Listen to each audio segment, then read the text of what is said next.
Rhysand, 2 years before the war. The buzzing flies and screaming survivors had long since replaced the beating war drums. The killing field was now a tangled sprawl of corpses, human and fairy alike, interrupted only by broken wings jutting towards the grey sky or the occasional bulk of a felled horse. With the heat, despite the heavy cloud cover, the smell would soon be unbearable. Flies already crawled along eyes, gazing unblinkingly upward. They didn't differentiate between mortal and immortal flesh. I picked my way across the once grassy plain, marking the banners half buried in mud and gore. It took most of my lingering strength to keep my wings from dragging over corpse and armour. My own power had been depleted well before the carnage had stopped. I'd spent the final hours fighting as the mortals beside me had, with sword and fist and brute, unrelenting focus. We'd held the lines against Ravinia's legions. Hour after hour we'd held the lines, as I had been ordered to do by my father, as I knew I must do. To falter here would have been the killing blow to our already sundering resistance. The keep looming at my back was too valuable to be yielded to the loyalists, not just for its location in the heart of the continent, but for the supplies it guarded, for the forges that smouldered day and night on its western side, toiling to stock our forces. The smoke of those forges now blended with the pyres already being kindled behind me as I kept walking, scanning the faces of the dead. I made a note to dispatch any soldiers who could stomach it to claim weapons from either army. We needed them too desperately to bother with honour, especially since the other side did not bother with it at all. So still. The battlefield was so still compared with the slaughter and chaos that had finally halted hours ago. The Loyalist army had retreated rather than surrender, leaving their dead for the crows. I edged around a fallen bay gelding, the beautiful beast's eyes still wide with terror, flies crusting its bloodied flank. The rider was twisted beneath it, the man's head partially severed. Not from a sword blow. No, those brutal gashes were claws. They wouldn't yield easily. The kingdoms and territories that wanted their human slaves would not lose this war unless they had no other choice, and even then.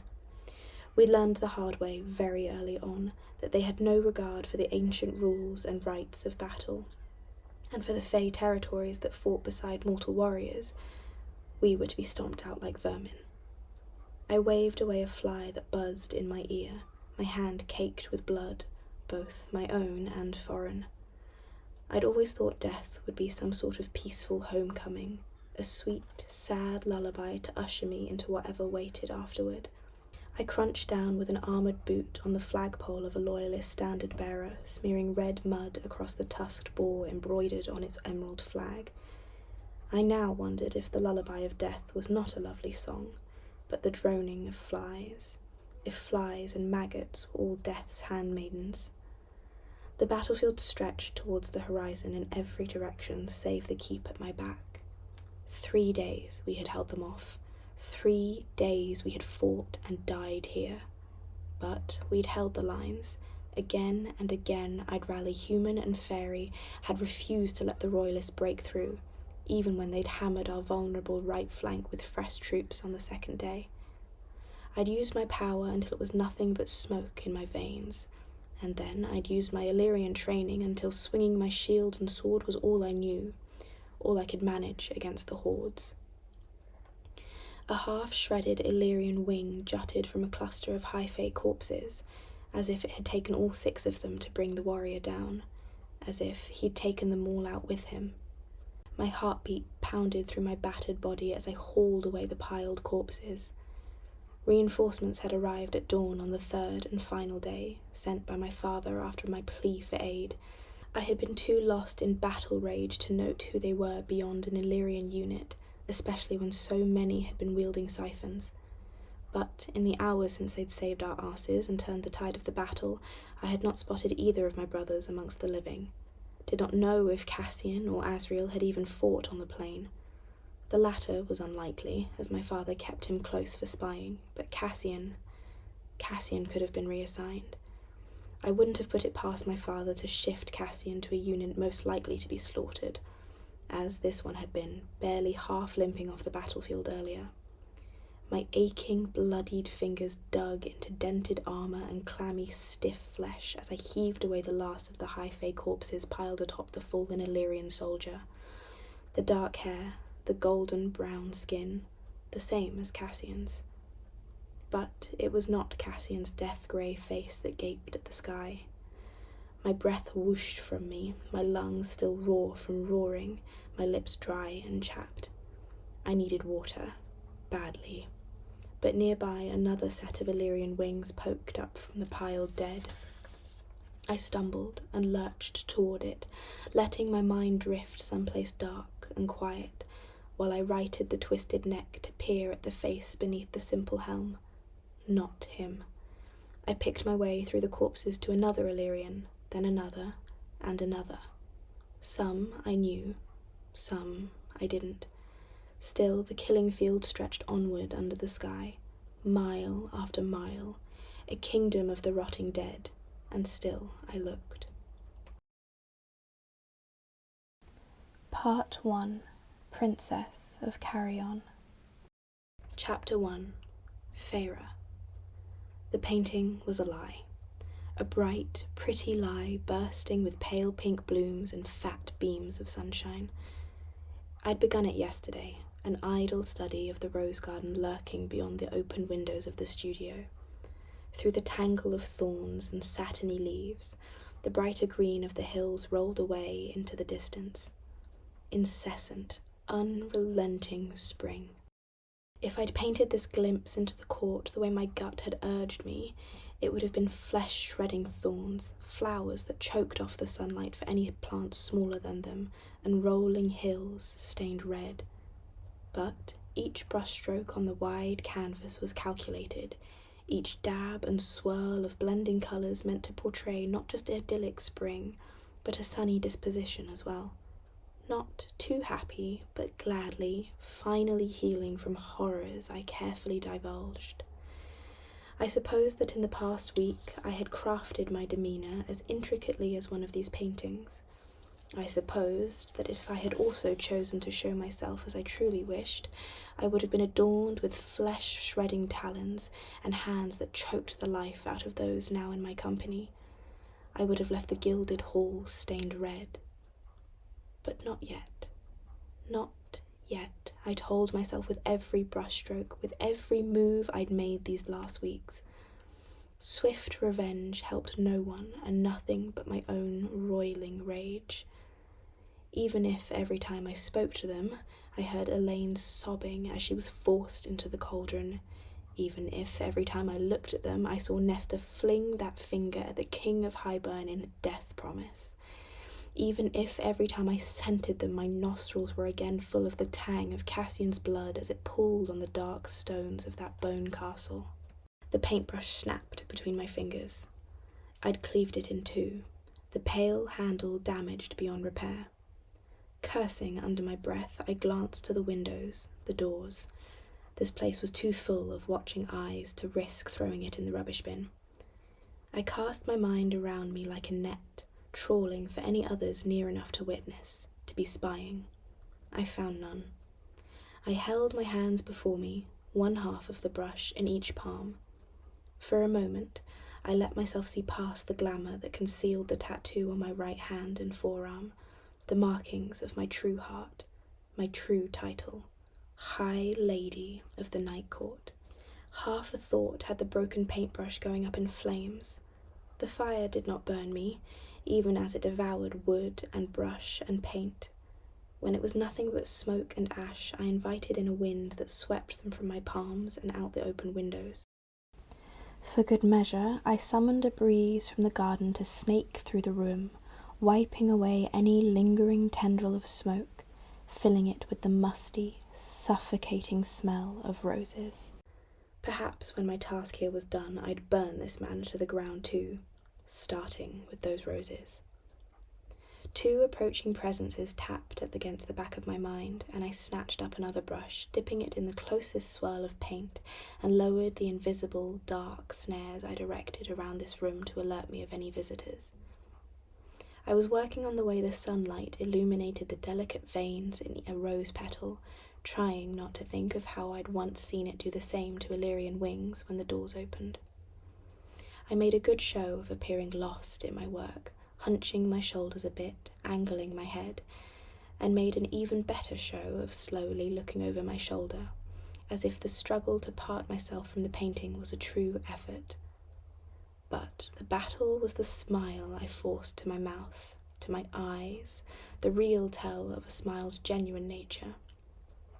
I'd practiced in the mirror, over and over, so my eyes easily crinkled as I gave a subdued yet happy smile to Tamlin, to Lucian. "Sorry to interrupt," Tamlin said, scanning my face for any sign of the shadows I remembered to occasionally fall prey to, the ones I wielded to keep him at bay when the sun sank below those foothills. "But I thought you might want to get ready for the meeting." I made myself swallow, lower the paintbrush, no more than the nervous, unsure girl I'd been long ago. You talked it over with Ianthe? She's truly coming?" I hadn't seen her yet, the high priestess who had betrayed my sisters to Hybern, betrayed us to Hybern. And even if Rhysand's murky, swift reports through the mating bond had soothed some of my dread and terror, she was responsible for it, what had happened weeks ago. It was Lucian who answered, studying my painting as if it held the proof I knew he was searching for. "Yes, she had her reasons. She is willing to explain them to you. Perhaps along with her reasons for laying her hands on whatever male she pleased, whether they wished her to or not, for doing it to Rhys and Lucian." I wondered what Lucian truly made of it, and the fact that the collateral in her friendship with Hybern had wound up being his mate, Elaine. We had not spoken of Elaine, save for once, the day I'd returned. Despite what Jurian implied regarding how my sisters will be treated by Rhysand, I had told him, despite what the Night Court is like, they won't hurt Elaine or Nesta like that. Not yet. Rhysand has more creative ways to harm them. Lucian still seemed to doubt it, but then again, I had also implied in my own gaps of memory that perhaps I had not received the same creativity or courtesy. That they believed it so easily, that they thought Rhysand would ever force someone. I added the insult to the long, long list of things to repay them for. I set down the brush and pulled off the paint-flecked smock, carefully laying it on the stool I'd perched on for 2 hours now. "I'll go change," I murmured, flicking my loose braid over my shoulder. Tamlin nodded, monitoring my every movement as I neared them. "The painting looks beautiful." "It's nowhere near done," I said, dredging up that girl who had shunned praise and compliments, who had wanted to go unnoticed. "It's still a mess." Frankly, it was some of my best work, even if its soullessness was only apparent to me. "I think we all are." Tamlin offered a tentative smile. I reined in the urge to roll my eyes and returned his smile, brushing my hand over his shoulder as I passed. Lucian was waiting outside my new bedroom when I emerged 10 minutes later. It had taken me 2 days to stop going to the old one, to turn right at the top of the stairs and not left, but there was nothing in that old bedroom. I'd looked into it once, the day after I returned. Shattered furniture, shredded bedding, clothes strewn about as if he'd gone looking for me inside the armoire. No one, it seemed, had been allowed in to clean. But it was the vines, the thorns, that made it unlivable. My old bedroom had been overrun with them. They've curved and slithered over the walls, entwined themselves among the debris, as if they'd crawled off the trellises beneath my windows, as if hundreds of years had passed, and not months. That bedroom was now a tomb. I gathered the soft pink skirts of my gauzy dress in a hand and shut the bedroom door behind me. Lucian remained leaning against the door across from mine, His room. I didn't doubt he'd ensured I now stayed across from him. Didn't doubt that the metal eye he possessed was always turned toward my own chambers, even when he slept. "I'm surprised you're so calm, given your promises in Highburn," Lucian said by way of greeting. The promise I'd made to kill the human queens, the king of Highburn, Jurian, and Ianthe for what they'd done to my sisters, to my friends. "You yourself said Ianthe had her reasons. Furious as I might be, I can hear them out." I had not told Lucian of what I knew regarding her true nature. It would mean explaining that Rhys had thrown her out of his own home, that Rhys had done it to defend himself and the members of his court, and it would raise too many questions, undermine too many carefully crafted lies that had kept him and his court, my court, safe. Though I wondered if, after Valaris, it was even necessary. Our enemies knew of the city, knew it was a place of good and peace, and had tried to destroy it at the first opportunity. The guilt for the attack on Valaris after Rhys had revealed it to those human queens would haunt my mate for the rest of our immortal lives. "She's going to spin a story that you'll want to hear," Lucian warned. I shrugged, heading down the carpeted, empty hall. "I can decide for myself, though it sounds like you've already chosen not to believe her." He fell into step beside me. She dragged 2 innocent women into this. She was working to ensure Highburn's alliance held strong. Lucian halted me with a hand around my elbow. I allowed it, because not allowing it, winnowing the other way I had done in those woods those months ago, or using an Illyrian defensive maneuver to knock him on his arse, would ruin my ruse. "You're smarter than that." I studied the broad, tan hand wrapped around my elbow. Then I met one eye of russet and one of whirring gold. Lucian breathed. "Where is he keeping her?" I knew who he meant. I shook my head. "I don't know. Rhysand has hundreds of places where they could be, but I doubt he'd use any of them to hide Elaine, knowing I'm aware of them." "Tell me anyway. List all of them." "You'll die the moment you set foot in his territory." "I survived well enough when I found you." "You couldn't see that he had me in thrall. You let him take me back. Lie, lie, lie." But the hurt and guilt I expected weren't there. Lucian slowly released his grip. "I need to find her." "You don't even know, Elaine. The mating bond is just a physical reaction overriding your good sense." "Is that what it did to you and Rhys?" A quiet, dangerous question, but I made fear enter my eyes, let myself drag up memories of the Weaver, the Carver, the Midgard worm, so that old terror drenched my scent. "I don't want to talk about that," I said, my voice a rasping wobble. A clock chimed on the main level. I sent a silent prayer of thanks to the mother and launched into a quick walk. "We'll be late." Lucian only nodded, but I felt his gaze on my back, fixed right on my spine as I headed downstairs to see Ianthe, and at last decide how I was going to shred her to pieces. The High Priestess looked exactly as I remembered, both in those memories Rhys had shown me and in my own daydreamings of using the talons hidden beneath my nails to carve out her eyes, then her tongue, then up her throat. My rage had become a living thing inside my chest, an echoing heartbeat that soothed me to sleep and stirred me to waking. I quieted it as I stared at Ianthe across the formal dining table, Tamlin and Lucian flanking me. She still wore the pale hood and silver circlet set in its limpid blue stone. Like a siphon, the jewel in its centre reminded me of Asriel's and Cassian's siphons, and I wondered if, like the Illyrian warriors, the jewel somehow helped shape an unwielding gift of magic into something more refined, deadlier. She had never removed it, but then again, I had never seen Ianthe summon any greater power than igniting a ball of feylight in a room. The High Priestess lowered her teal eyes to the dark wood table, the hood casting shadows on her perfect face. "I wish to begin by saying how truly sorry I am. I acted out of desire to to grant what I believe you perhaps yearned for but did not dare voice, while also keeping our allies in Highburn satisfied with our allegiance.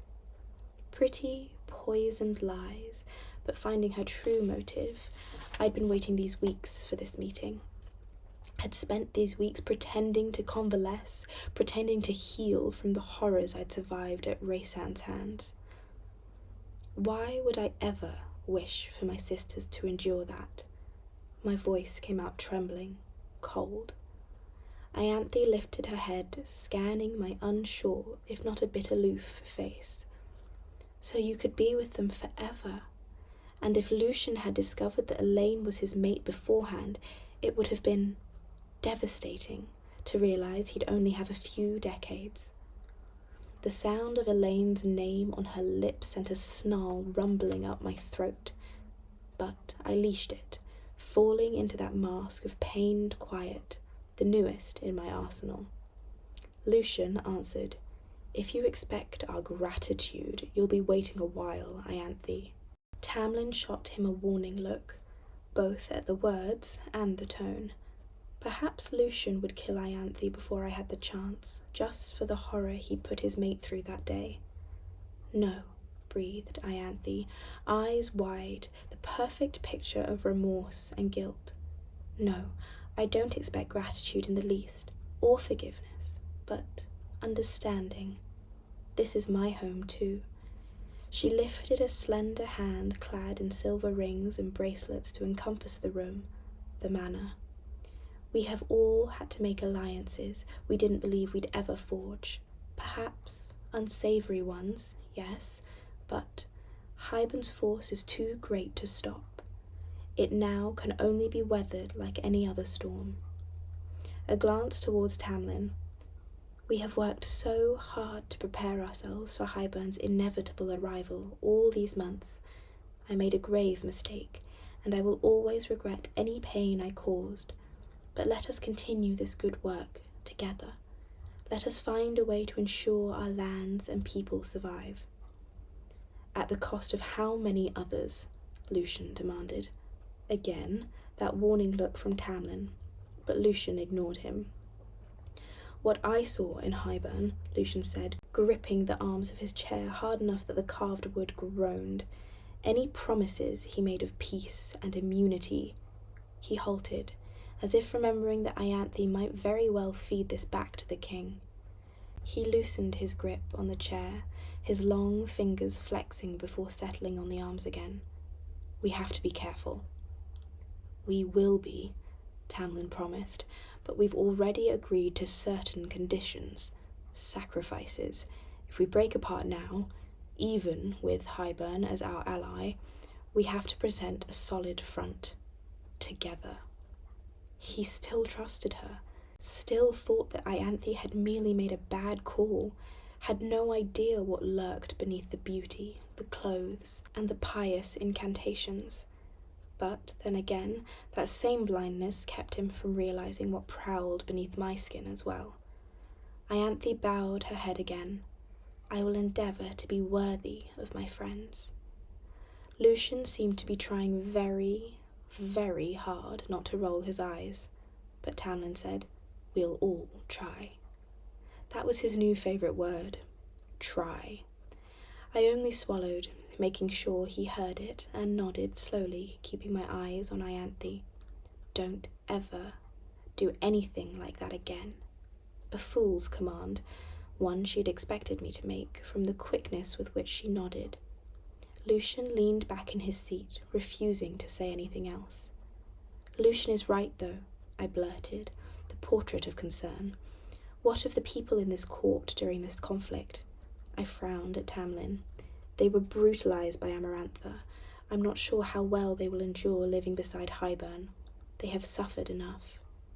Tamlin's jaw tightened. "Hybern has promised that our people shall remain untouched and undisturbed." Our people. I nearly scowled, even as I nodded again in understanding. It was part of our bargain. When he'd sold out all of Perithian, sold out everything decent and good in himself to retrieve me. Our people will be safe when Hybern arrives, though I've sent out words that families should relocate to the eastern part of the territory, for the time being. Good. At least he'd considered those potential casualties. At least he cared that much about his people, understood what sorts of sick games Hybern liked to play, and that he might swear one thing but mean another. If he was already moving those most at risk during this conflict out of the way, it made my work here all the easier. And east, a bit of information I tucked away. If east was safe, then west. Hybern would indeed be coming from that direction, arriving there. Tamlin blew out a breath. That brings me to the other reason behind this meeting. I braced myself, schooling my face into bland curiosity as he declared, "The first delegation from Hybern arrives tomorrow." Lucian's golden skin paled. Tamlin added, "Jurian will be here by noon." Chapter 2. I'd barely heard a whisper of Jurian these past weeks. Hadn't seen the resurrected human commander since that night in Hybern. Jurian had been reborn through the cauldron using the hideous remnants of him that Amarantha had hoarded as trophies for 500 years, his soul trapped and aware within his own magically preserved eye. He was mad, had gone mad long before the king of Hybern had resurrected him to lead the human queens down a path of ignorant submission. Tamlin and Lucian had to know, had to have seen that gleam in Jurian's eyes. But they also did not seem to entirely mind that the king of Hybern possessed the cauldron, that it was capable of cleaving this world apart, starting with the wall, the only thing standing between the gathering, lethal Fey armies and the vulnerable human lands below. No, that threat certainly didn't seem to keep Lucian or Tamlin awake at night, or from inviting these monsters into their home. Tamlin had promised upon my return that I was to be included in the planning in every meeting, and he was true to his word when he explained that Jurian would arrive with 2 other commanders from Hybern, and I would be present for it. They indeed wished to survey the wall, to test for the perfect spot to rend it once the cauldron had recovered its strength. Turning my sisters into Fey, apparently, had drained it. My smugness at that fact was short-lived. My first task, learn where they planned to strike, and how long the cauldron required to return to its full capacity, and then smuggle that information to Rhysand and the others. I took extra care dressing the next day, after sleeping fitfully thanks to a dinner with a guilt-ridden Ianthe who went to excessive lengths to kiss my arse and Lucian's. The priestess apparently wished to wait until the Hybern commanders were settled before making her appearance. She'd cooed about wanting to ensure that they had the chance to get to know us before she intruded, but one look at Lucian told me that he and I, for once, agreed. She had likely planned some sort of grand entrance. It made little difference to me, to my plans. Plans that I sent down the mating bond the next morning, words and images tumbling along a night-filled corridor. I did not dare risk using the bond too often. I had communicated with Rhysand only once since I'd arrived. Just once, in the hours after I'd walked into my old bedroom and spied the thorns that had conquered it. It had been like shouting across a great distance, like speaking underwater. I am safe and well. I'd fired down the bond. I'll tell you what I know soon. I'd waited, letting the words travel into the dark. Then I'd asked, "Are they alive? Hurt?" I didn't remember the bond between us being so hard to hear, even when I dwelled on this estate, and he'd used it to see if I was still breathing, to make sure my despair hadn't swallowed me whole. But Rhysand's response had come a minute later. "I love you. They are alive. They are healing." As if it was all that he could manage. I had drifted back to my new chambers, locked the door, and enveloped the entire place in a wall of hard air to keep any scent from my silent tears escaping as I curled up in a corner of the bathing room. I had once sat in such a position, watching the stars during the long, bleak hours of the night. Now I took in the cloudless blue sky beyond the open window, listened to the birds singing to one another, and wanted to roar. I had not dared to ask for more details about Cassian and Asriel, or my sisters, in terror of knowing just how bad it had been, and what I'd do if their healing turned grim, what I'd bring down upon these people. Healing, alive and healing, I reminded myself of that every day. Even when I still heard their screams, smelled their blood. But I did not ask for more, did not risk touching the bond beyond that first time. I didn't know if someone could monitor such things, the silent messages between mates, not when the mating bond could be scented, and I was playing such a dangerous game with it. Everyone believed that it had been severed, that Rhys's lingering scent was because he'd forced me, had planted that scent in me. They believed that with time, with distance, his scent would fade, weeks or months likely. And when it didn't fade, when it remained, that's when I'd have to strike, with or without the information I needed. But out of the possibility that communicating down the bond kept its scent strong, I had to minimize how much I used it, even if not talking to Rhys, not hearing that amusement and cunning. I would hear those things again, I promised myself over and over. See that wry smile. And I was again thinking of how pained that face had been the last time I'd seen it, thinking of Rhys covered in Asriel's and Cassian's blood, as Jurian and the two Highburn commanders winnowed into the gravel of the front drive the next day. Jurian was in the same light leather armour, his brown hair whipping across his face in the blustery spring breeze. He spied us standing on the white marble steps into the house, and his mouth curled into that crooked, smug smile.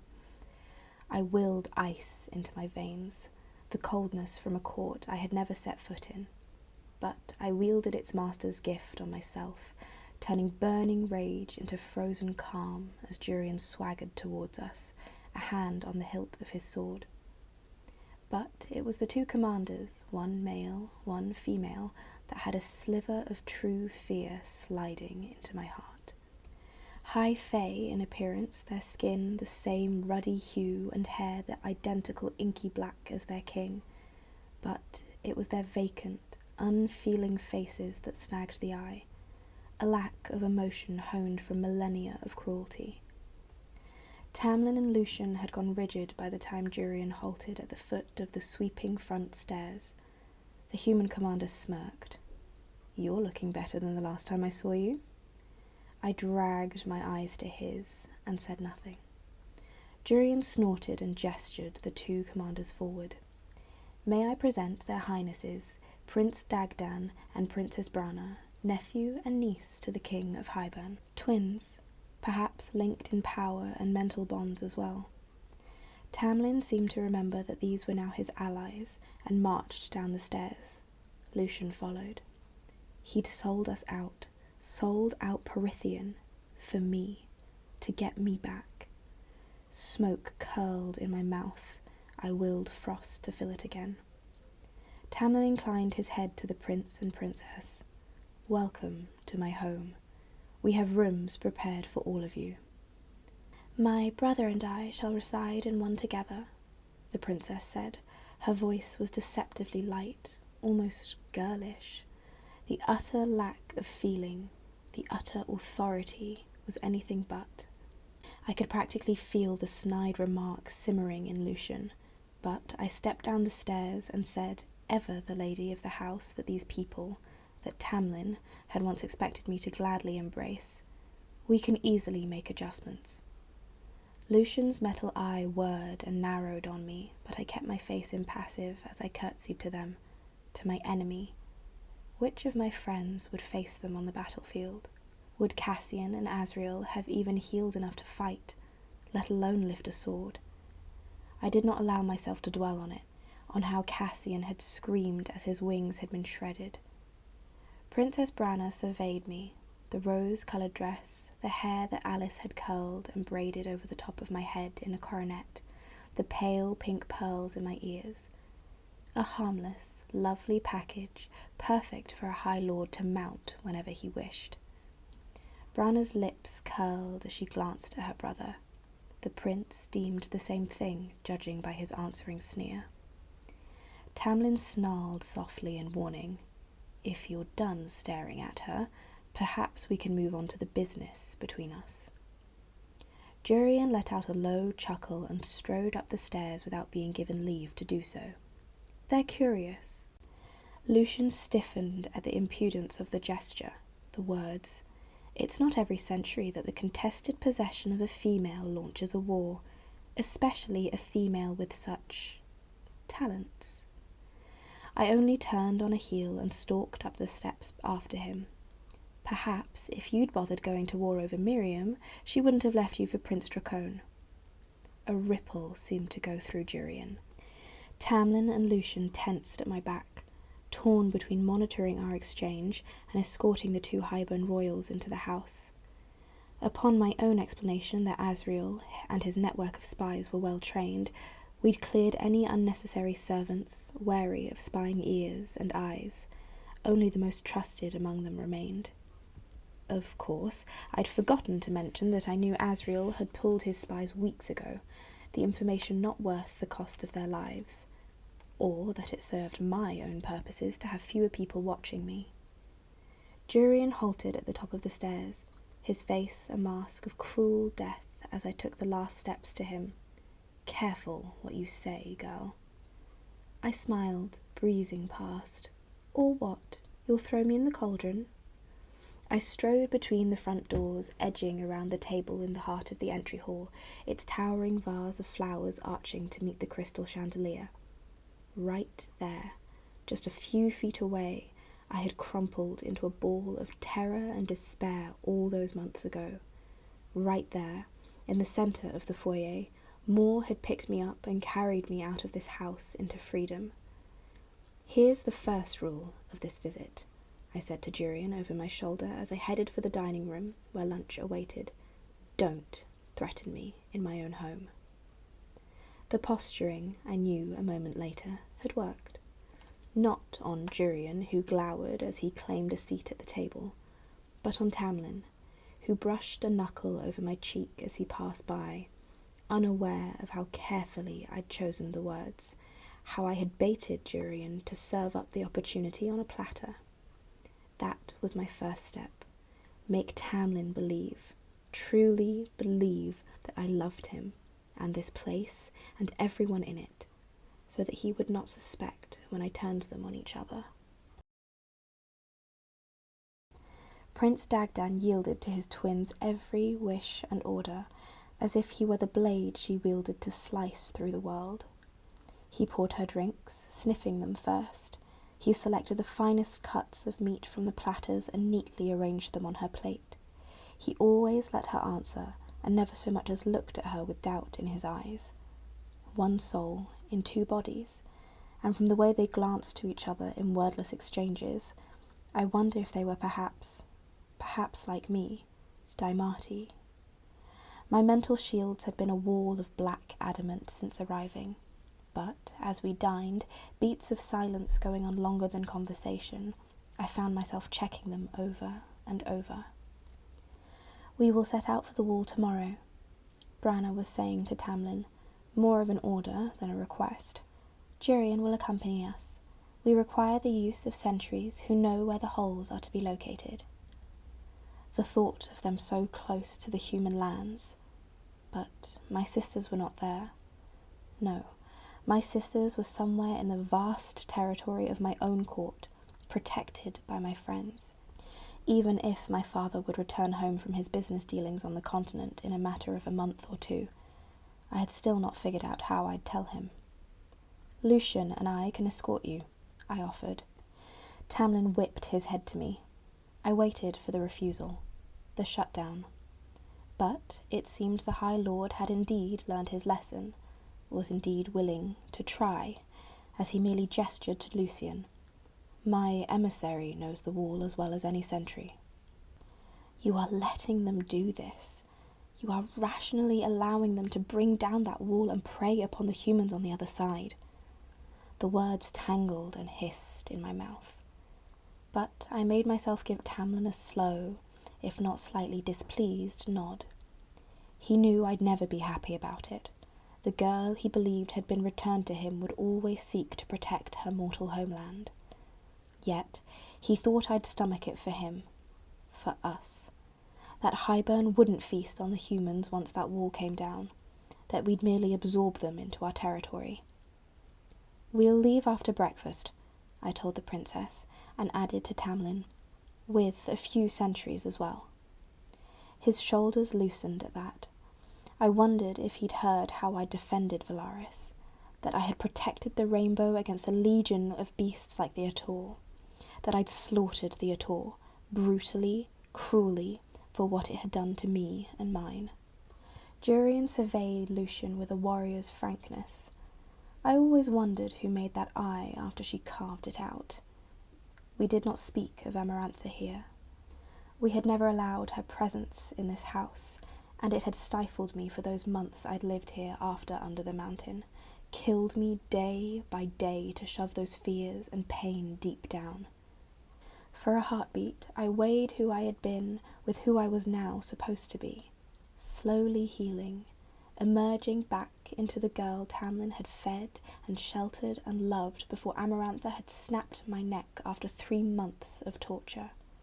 So I shifted in my seat, studied the table. Lucian merely levelled a hard look at Jurian as the 2 Highburn soldiers watched with impassive faces. "I have an old friend at the Dawn Court. She's skilled at tinkering, blending magic and machinery. Tamlin got her to craft it for me at great risk." A hateful smile from Jurian. "Does your little mate have a rival?" "My mate is none of your concern." Jurian shrugged. "She shouldn't be any of yours either, considering she's probably been fucked by half the Illyrian army by now." I was fairly certain that only centuries of training kept Lucian from leaping over the table to rip out Jurian's throat. But it was Tamlin's snarl that rattled the glasses. "You will behave as a proper guest, Jurian, or you will sleep in the stables like the other beasts." Jurian merely sipped from his wine. "Why should I be punished for stating the truth? Neither of you were in the war when my forces allied with the Illyrian brutes." A sidelong glance at the 2 Highburn royals. "I suppose you 2 had the delight of fighting against them?" "We kept the wings of their generals and lords as trophies," Dagden said with a small smile. It took every bit of concentration not to glance at Tamlin, not to demand the whereabouts of those 2 sets of wings his father had kept as trophies after he'd butchered Rhysand's mother and sister. "Pinned in the study," Rhys had said. But I hadn't spotted any trace when I'd gone hunting for them upon returning here, feigning exploration out of sheer boredom on a rainy day. The cellars had yielded nothing either, no trunks or crates or locked doors containing those wings. The 2 bites of roasted lamb I'd forced down now rebelled against me, but at least any hint of disgust was a fair reaction to what the Highburn prince had claimed. Jurian indeed smiled at me as he sliced his lamb into little pieces. "You know that we fought together, don't you? Me and your High Lord held the lines against the Royalists, battled side by side until gore was up to our shins." "He's not her High Lord," Tamlin said with unnerving softness. Jurian only purred at me. "He must have told you where he hid Miriam and Dracone." "They're dead," I said flatly. "The cauldron says otherwise." Cold fear settled into my gut. He tried it already, to resurrect Miriam for himself, and he had found that she was not amongst the deceased. "I was told they were dead," I said again, trying to sound bored, impatient. I took a bite of my lamb, so bland compared to the wealth of spices in Valaris. "I'd think you'd have better things to do, Jurian, than obsess over the lover who jilted you." His eyes gleamed, bright with 5 centuries of madness, as he skewered a morsel of meat with his fork. "They say you were fucking Rhysand before you ever jilted your own lover." "That is enough," Tamlin growled. But I felt it then, the tap against my mind, saw their plan clear and simple. Rile us, distract us, while the two quiet royals slid into our minds. Mine was shielded, but Lucian's, Tamlin's. I reached out with my night-kissed power, casting it like a net, and found two oily tendrils spearing for Lucian's and Tamlin's minds, as if they were indeed javelins thrown across the table. I struck. Dagden and Brana jolted back in their seats as if I'd landed a physical blow, while their powers slammed into a barrier of black adamant around Lucian's and Tamlin's minds. They shot their dark eyes towards me. I held each of their gazes. "What's wrong?" Tamlin asked, and I realized how quiet it had become. I made a good show of furrowing my brow in confusion. "Nothing." I offered a sweet smile to the two royals. Their highnesses must be tired after such a long journey.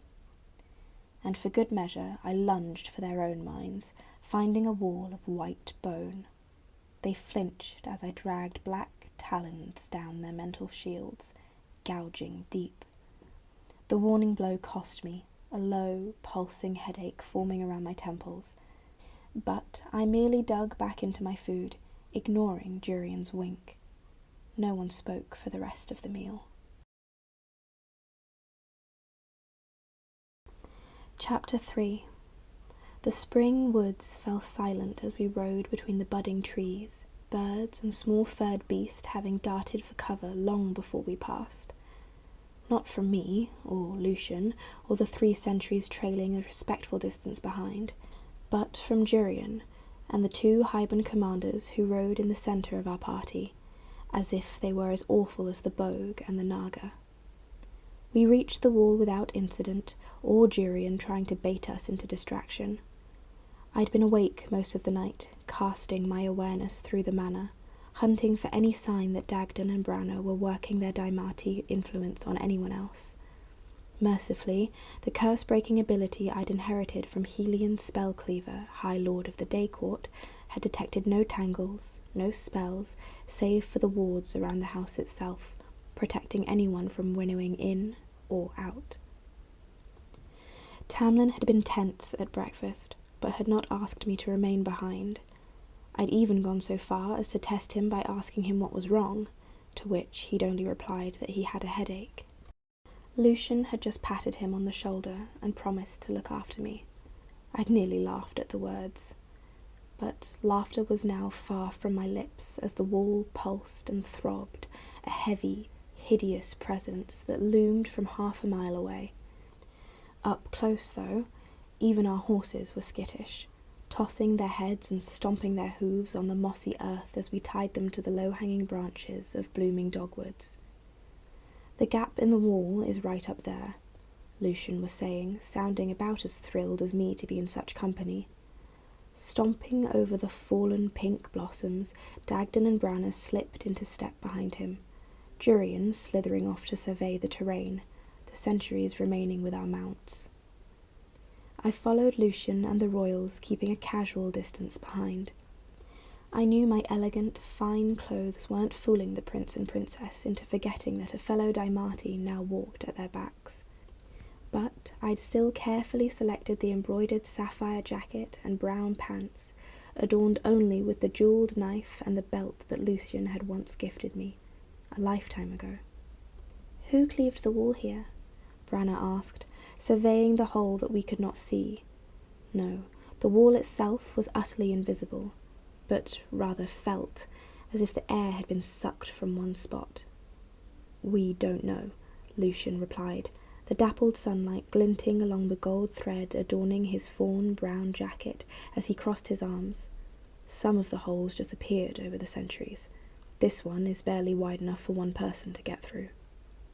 An exchanged glance between the twins. I came up behind them, studying the gap. The wall around it made every instinct recoil at its wrongness. This is where I came through, that first time. Lucian nodded, and the other 2 lifted their brows, but I took a step closer to Lucian, my arm nearly brushing his, letting him be a barrier between us. They'd been more careful at breakfast this morning about pushing against my mental shields, yet now, letting them think that I was physically cowed by them. Branna studied how closely I stood to Lucian, how he shifted slightly to shield me too. A little, cold smile curled her lips. How many holes are in the wall? We've counted 3 along our entire border, Lucian said tightly, plus 1 off the coast, about a mile away. I didn't let my cool mask falter as he offered up the information, but Branna shook her head, dark hair devouring the sunlight. The sea entrances are of no use. We need to break it on the land. The continent surely has spots too.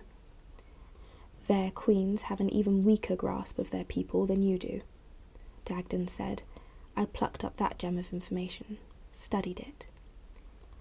We'll leave you to explore it then, I said, waving toward the hole. When you're done, we'll ride to the next.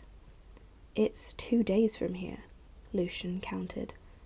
Then we'll plan a trip for that excursion, I said simply. Before Lucian could object, I asked, and the 3rd hole? Lucian tapped a foot against the mossy ground, but said, 2 days past that. I turned to the royals, arching a brow. Can both of you winnow? Branna flushed, straightening, but it was Dagden who admitted, I can. He must have carried both Branna and Jurian when they arrived. He added, only a few miles if I bear others. I merely nodded and headed towards a tangle of stooping dogwoods, Lucian following close behind. When there was nothing but ruffling pink blossoms and trickling sunlight through the thatch of branches, when the royals had busied themselves with the wall, out of sight and sound, I took up a perch on a smooth, bold rock. Lucian sat against a nearby tree, folding one booted ankle over another. Whatever you're planning, it'll land us in knee-deep shit. I'm not planning anything. I plucked up a fallen pink blossom and twirled it between my thumb and forefinger. That golden eye narrowed, clicking softly. What do you even see with that thing? He didn't answer. I chucked the blossom onto the soft moss between us. Don't trust me, after all we've been through? He frowned at the discarded blossom, but still said nothing. I busied myself by sorting through my pack until I found the canteen of water.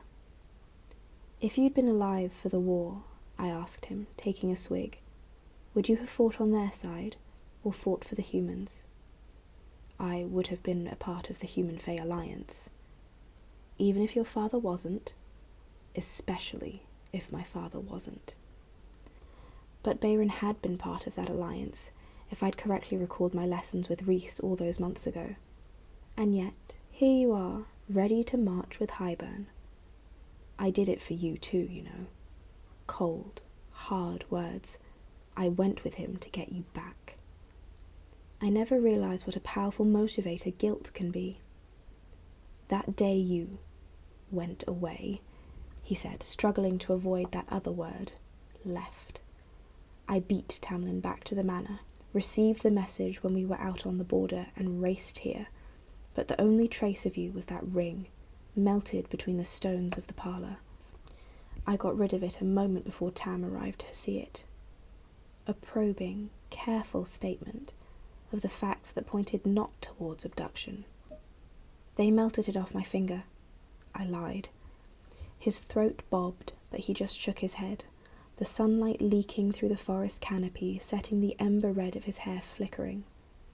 We sat in silence for minutes. From the rustling and murmuring, the royals were finishing up, and I braced myself, calculating the words I'd need to wield without seeming suspicious. I said quietly, "Thank you for coming to Highburn to get me."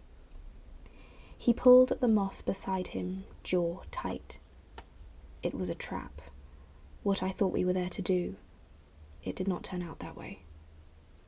It was an effort not to bare my teeth, but I walked to him, taking up a place at his side against the wide trunk of the tree. "This situation is terrible," I said, and it was the truth. A low snort. I knocked my knee against his. "Don't let Jurian bait you. He's doing it to feel out any weaknesses between us." "I know." I turned my face to him, resting my knee against his in silent demand. "Why?" I asked. Why does Highburn want to do this beyond some horrible desire for conquest? What drives him? His people? Hatred? Arrogance? Lucian finally looked at me, the intricate pieces and carvings on the metal eye much more dazzling up close. Do you? Branna and Dagden shoved through the bushes, frowning to find us sitting there. But it was Jurian, right on their heels as if he'd been divulging the details of his surveying, who smiled at the sight of us, knee to knee and nearly nose to nose. Careful, Lucian, the warrior sneered. You see what happens to males who touch the High Lord's belongings. Lucian snarled, but I shot him a warning glare. Point proven, I said silently. And despite Jurian, despite the sneering royals, a corner of Lucian's mouth tugged upwards. Ianthe was waiting at the stables when we returned. She'd made her grand arrival at the end of breakfast hours before, breezing into the dining room when the sun was shining in shafts of pure gold through the windows. I had no doubt she'd planned the timing, just as she'd planned the stop in the middle of one of those sunbeams, angled so her hair glowed and the jewel atop her head burned with blue fire. I would have titled the painting Model Piety. After she'd been briefly introduced by Tamlin, she mostly cooed over Jurian, who had only scowled at her like some insect buzzing in his ear. Dagden and Branna had listened to her fawning with enough boredom that I was starting to wonder if the two of them perhaps preferred no one's company but each other's, in whatever unholy capacity. Not a blink of interest towards the beauty who often made males and females stop to gape. Perhaps any sort of physical passion had long ago been drained away, alongside their souls. So the Highburn royals and Jurian had tolerated Ianthe for about a minute before they'd found their food more interesting. A slight that no doubt explained why she had decided to meet us here, awaiting our return as we rode in. It was my first time on a horse in months, and I was stiff enough that I could barely move as the party dismounted. I gave Lucian a subtle, pleading look, and he barely hid his smirk as he sauntered over to me.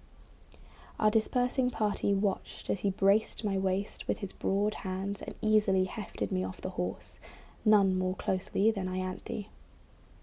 I only patted Lucian on the shoulder in thanks. Ever the courtier, he bowed back. It was hard sometimes to remember to hate him, to remember the game I was already playing. Ianthe trilled, "A successful journey, I hope?" I jerked my chin toward the royals. They seemed pleased. Indeed, whatever they had been looking for, they'd found agreeable. I hadn't dared ask too many prying questions. Not yet. Ianthe bowed her head. "Thank the cauldron for that." "What do you want?" Lucian said a shade too flatly. She frowned, but lifted her chin, folding her hands before her, and said, "We're to have a party in the honour of our guests, and to coincide with the summer solstice in a few days. I wish to speak to Feyre about it." A two-faced smile. "Unless you have an objection to that." "He doesn't," I answered before Lucian could say something he'd regret.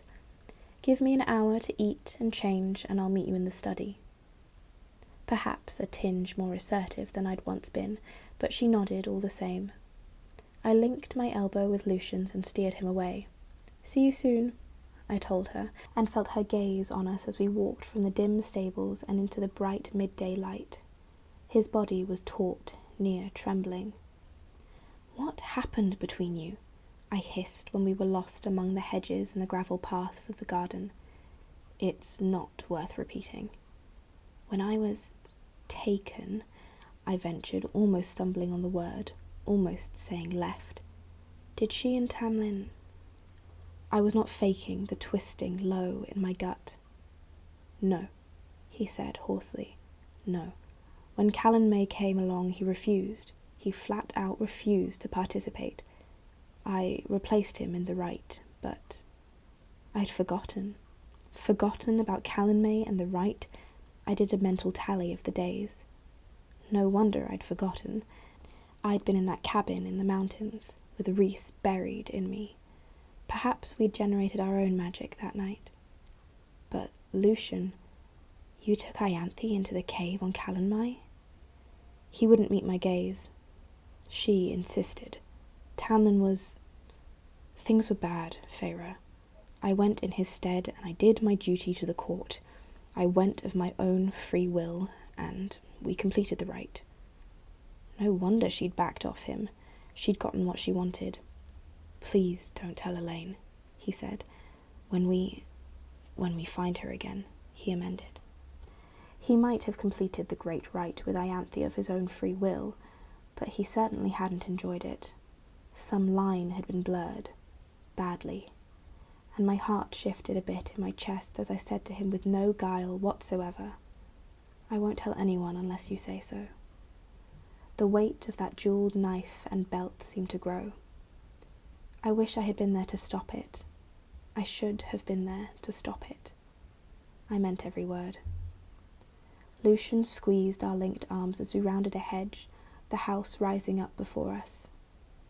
You are a better friend to me, Feyre, he said quietly, than I ever was to you.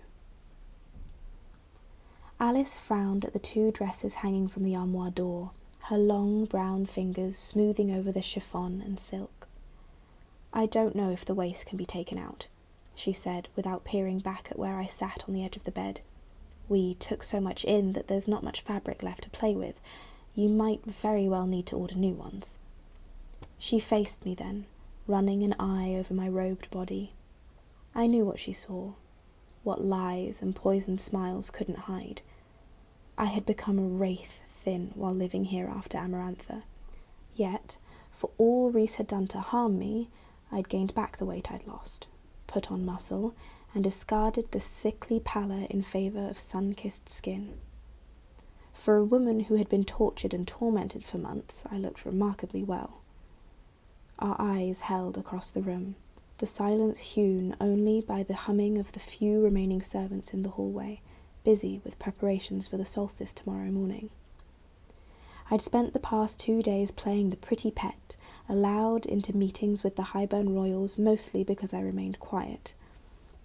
They were as cautious as we were, hedging Tamlin and Lucian's questions about the movements of their armies, their foreign allies, and other allies within Prythian. The meetings went nowhere, as all they wanted to know was information about our own forces, and about the Night Court. I fed Dagdan and Branna details both true and false, mixing them together seamlessly. I laid out the Illyrian host amongst the mountains and steeps, but selected the strongest clan as their weakest. I mentioned the efficiency of those blue stones from Highburn against Cassian's and Asriel's power, but failed to mention how easily they'd worked around them. Any questions I couldn't evade, I feigned memory loss or trauma too great to bear recalling.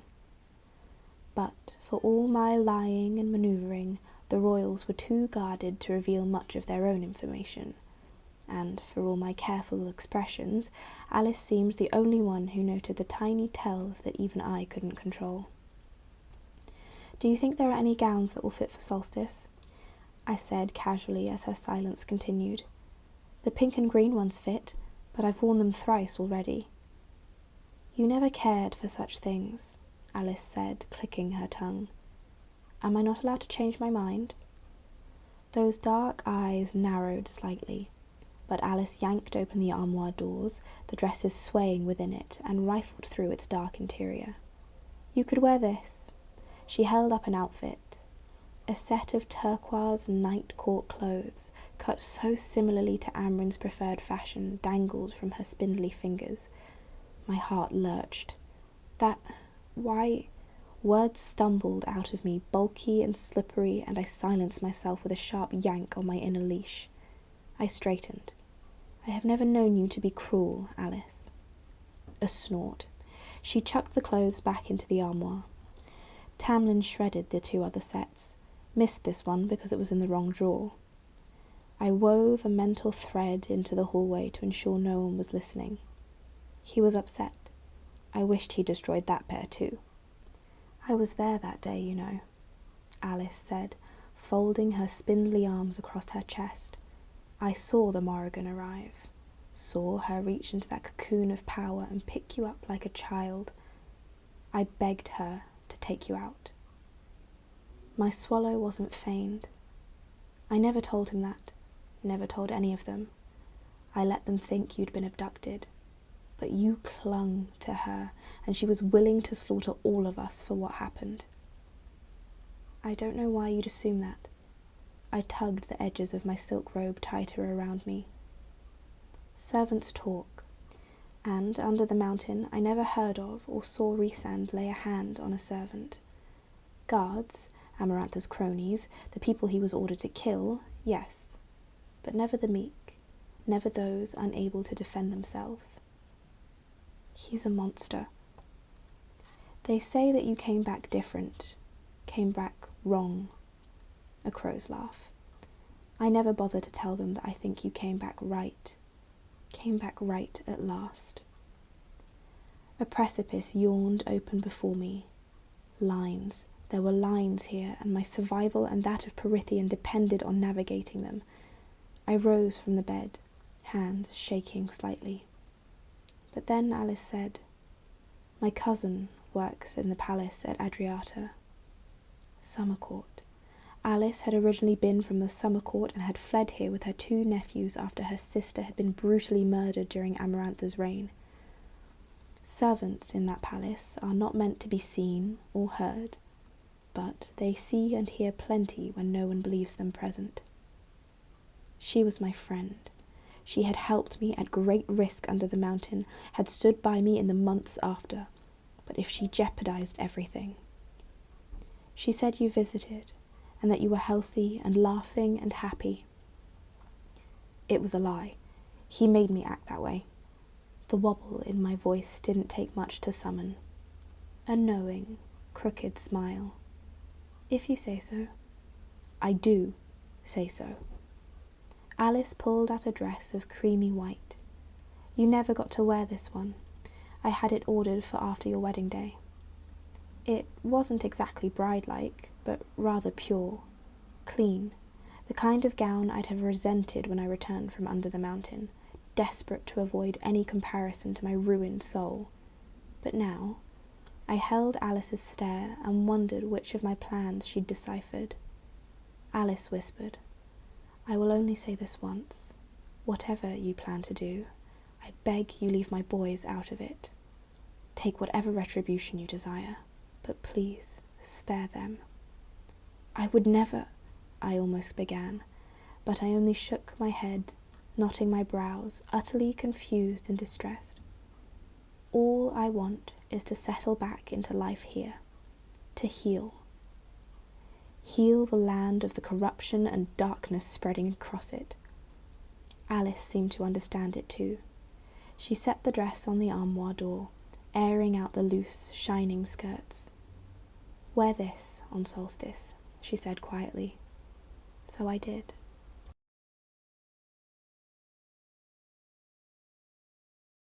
Chapter 4. Summer solstice was exactly as I had remembered. Streamers and ribbons and garlands of flowers everywhere. Casks of ale and wine hauled out to the foothills surrounding the estate. High fae and lesser fairies alike flocking to the celebrations. But what had not existed here a year ago was Ianthe. The celebrating would be sacrilege, she intoned, if we did not give thanks first. So we were all up 2 hours before the dawn, bleary-eyed and none of us too keen to endure her ceremony as the sun crested the horizon on the longest day of the year. I wondered if Tarquin had to weather such tedious rituals in his shining palace by the sea. Wondered what sort of celebrations would occur in Adriata today, with the High Lord of Summer who had come so very close to being a friend. As far as I knew, despite the murmurings between servants, Tarquin still had never sent word to Tamlin about the visit Rhys, Amren and I had made. What did the Summer Lord now think of my changed circumstances? I had little doubt Tarquin had heard, and I prayed he stayed out of it until my work here was finished. Alice had found me a luxurious white velvet cloak for the brisk ride into the hills, and Tamlin had lifted me onto a moon-pale mare with wildflowers woven into her silver mane. If I had wanted to paint a picture of serene purity, it would have been the image I cast that morning, my hair braided around my head, a crown of white hawthorn blossoms upon it. I dabbed rouge onto my cheeks and lips, a slight hint of colour, like the first blush of spring across a winter landscape. As our procession arrived at the hill, a gathered crowd of hundreds already atop it, all eyes turned to me. But I kept my gaze ahead to where Ianthe stood before a rudimentary stone altar bedecked in flowers and the first fruits and grains of summer. The hood was off her pale blue robe for once, the silver circlet now resting directly atop her golden head. I smiled at her, my mare obediently pausing at the northern arc of the half-circle that the crowd had formed around the hill's edge and Ianthe's altar, and wondered if Ianthe could spy the wolf grinning beneath. Tamlin helped me off the horse, the grey light of pre-dawn shimmering along the golden threads in his green jacket. I forced myself to meet his eye as he set me on the soft grass, aware of every other stare upon us. The memory gleamed in his gaze, in the way his gaze dipped to my mouth. A year ago, he'd kissed me on this day. A year ago, I danced amongst these people, carefree and joyous for the first time in my life, and I had believed it to be the happiest I'd ever been and ever would be. I gave him a little, shy smile and took the arm he extended. Together, we crossed the grass towards Ianthe's stone altar, the Hybern royals, Durian and Lucian trailing behind. I wondered if Tamlin was also remembering another day all those months ago, when I'd worn a different white gown, when there had also been flowers strewn about, when my mate had rescued me after I decided not to go through with the wedding, some fundamental part of me knowing it wasn't right. I had believed I didn't deserve it, hadn't wanted to burden Tamlin for an eternity with someone as broken as I'd been at the time, and Rhys would have let me marry him, believing me to be happy, wanting me to be happy, even if it killed him. But the moment I had said no, he had saved me, helped me save myself. I glanced sidelong at Tamlin, but he was studying my hand, braced on his arm, the empty finger where that ring had once perched. What did he make of it? Where did he think the ring had gone, if Lucian had hidden the evidence? For a heartbeat, I pitied him. Pitied that not only Lucian had lied to him, but Alice as well. How many others had seen the truth of my suffering and tried to spare him from it, seen my suffering and done nothing to help me? Tamlin and I paused before the altar, Ianthe offering us a serene, regal nod. The Hybern royals shifted on their feet, not bothering to hide their impatience. Branna had made barely veiled complaints about the solstice at dinner last night, declaring that in Hybern they did not bother with such odious things and got on with the revelry, and implying in her way that soon neither would we. I ignored the royals as Ianthe lifted her hands and called to the crowd behind us, "A blessed solstice to us all." Then began an endless string of prayers and rituals, her prettiest young acolytes assisting with the pouring of sacred wine, with the blessing of the harvest gods on the altar, with beseeching the sun to rise. A lovely, rehearsed little number. Lucian was half asleep beside me. But I'd gone over the ceremony with Ianthe and knew what was coming when she lifted the sacred wine and intoned, "As the light is strongest today, let it drive out unwanted darkness, let it banish the black stain of evil." Jab after jab at my mate, my home. But I nodded along with her. Would Princess Branna and Prince Dagdan do us the honour of imbibing this blessed wine? The crowd shifted. The Hybern royals blinked, frowning to each other. But I stepped aside, smiling prettily at them and gesturing to the altar. They opened their mouths, no doubt to refuse, but Ianthe would not be denied. "Drink, and let our new allies become new friends," she declared. "Drink, and wash away the endless night of the year." The two Daimati were likely testing that cup for poison through whatever magic and training they possessed, but I kept the bland smile on my face as they finally approached the altar and Branna accepted the outstretched silver cup. They each barely had a sip before they made to step back, but Ianthe cooed at them, insisting they come behind the altar to witness our ceremony at her side. I had made sure she knew precisely how disgusted they were with her rituals, how they would do their best to stomp out her usefulness as a leader of her people once they arrived. She now seemed inclined to convert them. More prayers and rituals until Tamlin was summoned to the other side of the altar to light a candle for the souls extinguished in the past year, to now bring them back into the light's embrace when the sun rose. Pink began to stain the clouds behind them. Jurian was also called forward to recite one final prayer I'd requested Ianthe add, in honour of the warriors who fought for our safety each day. And then Lucian and I were standing alone in the circle of grass, the altar and the horizon before us, the crowd at our backs and sides. From the rigidity of his pose, the dart of his gaze over the sight, I knew he was now running through prayers and how I had worked with Ianthe on the ceremony, how he and I remained on this side of the line, right as the sun was about to break over the world, and the others had been manoeuvred away. Ianthe stepped toward the hill's edge, her golden hair tumbling freely down her back as she lifted her arms to the sky. The location was intentional, as was the positioning of her arms. She'd made the same gesture on winter solstice, standing in the precise spot where the sun would rise between her upraised arms, filling them with light. Her acolytes had discreetly marked the place in the grass with a carved stone. Slowly, the golden disk of the sun broke over the hazy greens and blues of the horizon. Light filled the world, clear and strong, spearing right for us. Ianthe's back arched, her body a mere vessel for the solstice's light to fill, and what I could see of her face was already limned in pious ecstasy.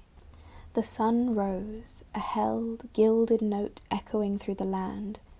The crowd began to murmur, then cry out, not at Ianthe, but at me, resplendent and pure in white, beginning to glow with the light of day as the sun's path flowed directly over me instead. No one had bothered to confirm or even notice that Ianthe's marker stone had been moved 5 feet to the right, too busy with my parading arrival to spy a phantom wind slide it through the grass.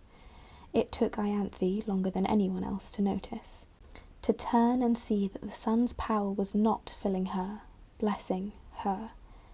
I released the damper on my power that I had unleashed in Highburn, my body turning incandescent as light shone through, pure as day, pure as starlight. Cursebreaker, someone murmured. Blessed, others whispered. I made a show of looking surprised and yet accepting of the cauldron's choice.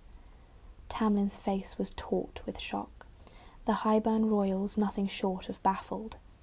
But I turned to Lucian, my light radiating so brightly that it bounced off his metal eye, a friend beseeching another for help. I reached a hand toward him. Beyond us, I could feel Ianthe scrambling to regain control, to find some way to spin it. Perhaps Lucian could too, for he took my hand and then knelt upon one knee in the grass, pressing my fingers to his brow. Like stalks of wheat in a wind, the others fell to their knees as well. For in all of her preening ceremonies and rituals, never had Ianthe revealed any sign of power or blessing. But Feyre Cursebreaker, who had led Perithian from tyranny and darkness, blessed, holy, undimming before evil. I let my glow spread until it too rippled from Lucian's bowed form, a knight before his queen. When I looked at Ianthe and smiled again, I let a little bit of the wolf show. The festivities, at least, remained the same. Once the uproar and awe had ebbed, once my own glow had vanished when the sun crested higher than my head, we made our way to the nearby hills and fields, where those who had not attended the ceremony had already heard about my small miracle. I kept close to Lucian, who was inclined to indulge me, as everyone seemed to be torn between joy and awe, question and concern. Ianthe spent the next 6 hours trying to explain what happened. The cauldron had blessed her chosen friend, she told whoever would listen. The sun had altered its very path to show how glad it was for my return. Only her acolytes really paid attention, and half of them appeared only mildly interested. Tamlin, however, seemed the wariest, as if the blessing had somehow upset me, as if he remembered that same light in Highburn and could not figure out why it disturbed him so. But duty had him fielding thanks and good wishes from his subjects, warriors and the lesser lords, leaving me free to wander.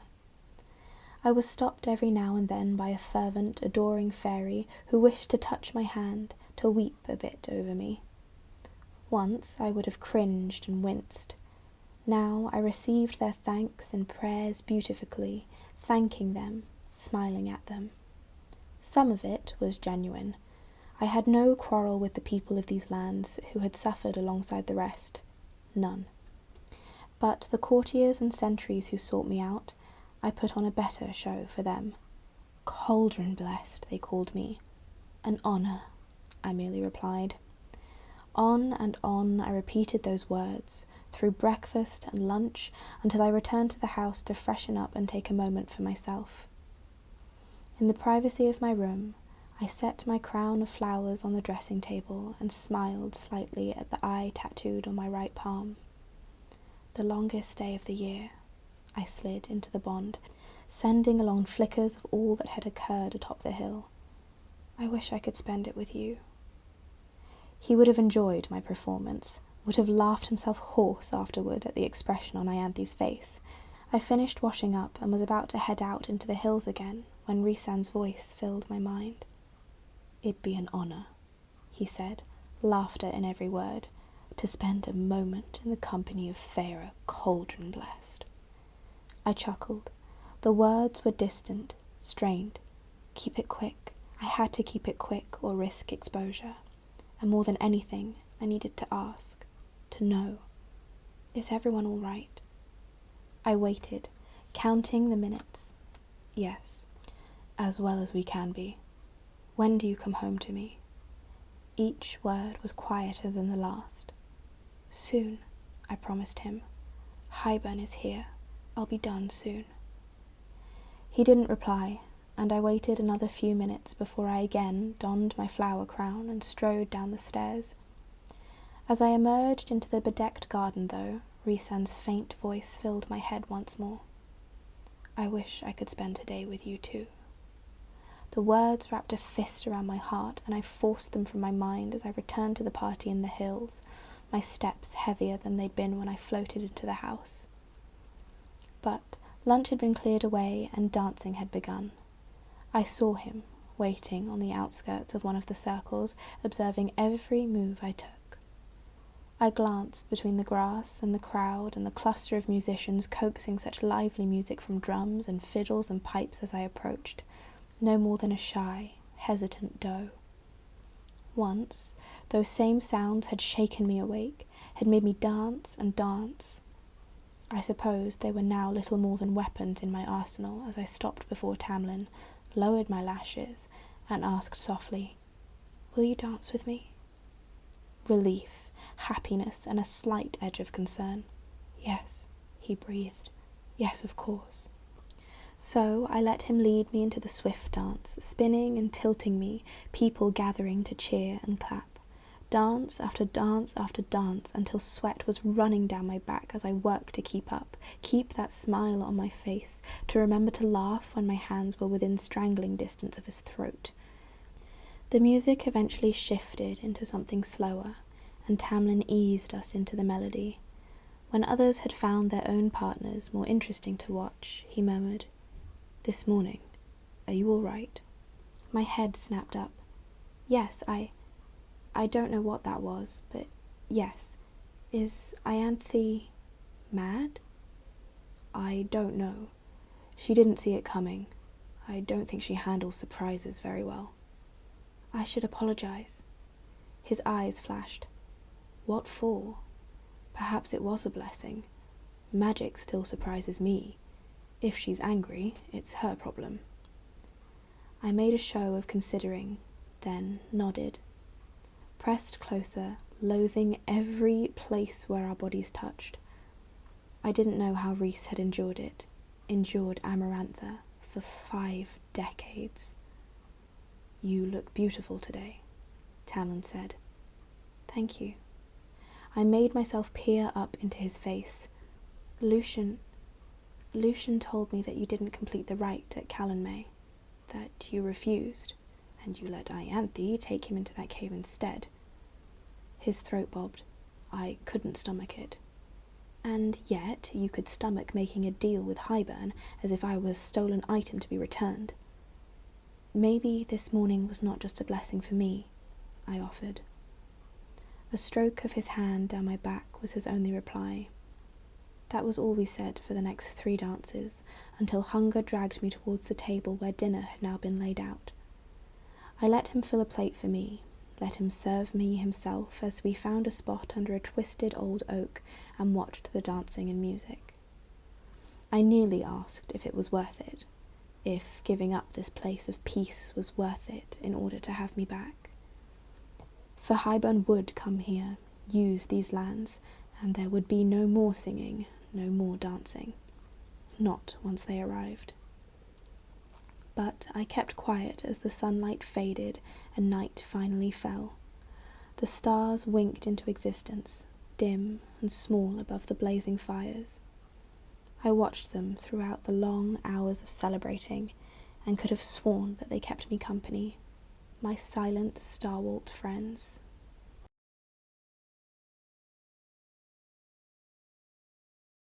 Chapter 5. I crawled back to the manor 2 hours after midnight, too exhausted to last until dawn, especially when I noted the way Tamlin looked at me, remembering that dawn last year when he'd led me away and kissed me as the sun rose. I asked Lucian to escort me, and he'd been more than happy to do so, given that his own status as a mated male made him uninterested in any sort of female company these days, and given that Ianthe had been trying to corner him all day to ask him what had happened at the ceremony. I changed into my nightgown, a small, lacy thing I'd once worn for Tamlin's enjoyment, and now was glad to don thanks to the day's sweat still clinging to my skin, and flopped onto the bed. For nearly half an hour I kicked at the sheets, tossing and turning and thrashing. The Ator, the Weaver, my sisters being thrown into the cauldron, all of them twined and eddied around me. I let them. Most of the others were still celebrating when I yelped, a sharp, short cry that had me bouncing from the bed. My heart thundered along my veins, my bones, as I cracked open the door, sweating and haggard, and padded across the hall. Lucian answered on the second knock. I heard you. What's wrong? He scanned me, russet eye wide as he noted my dishevelled hair, my sweaty nightgown. I swallowed, a silent question on my face, and he nodded, retreating into the room to let me inside.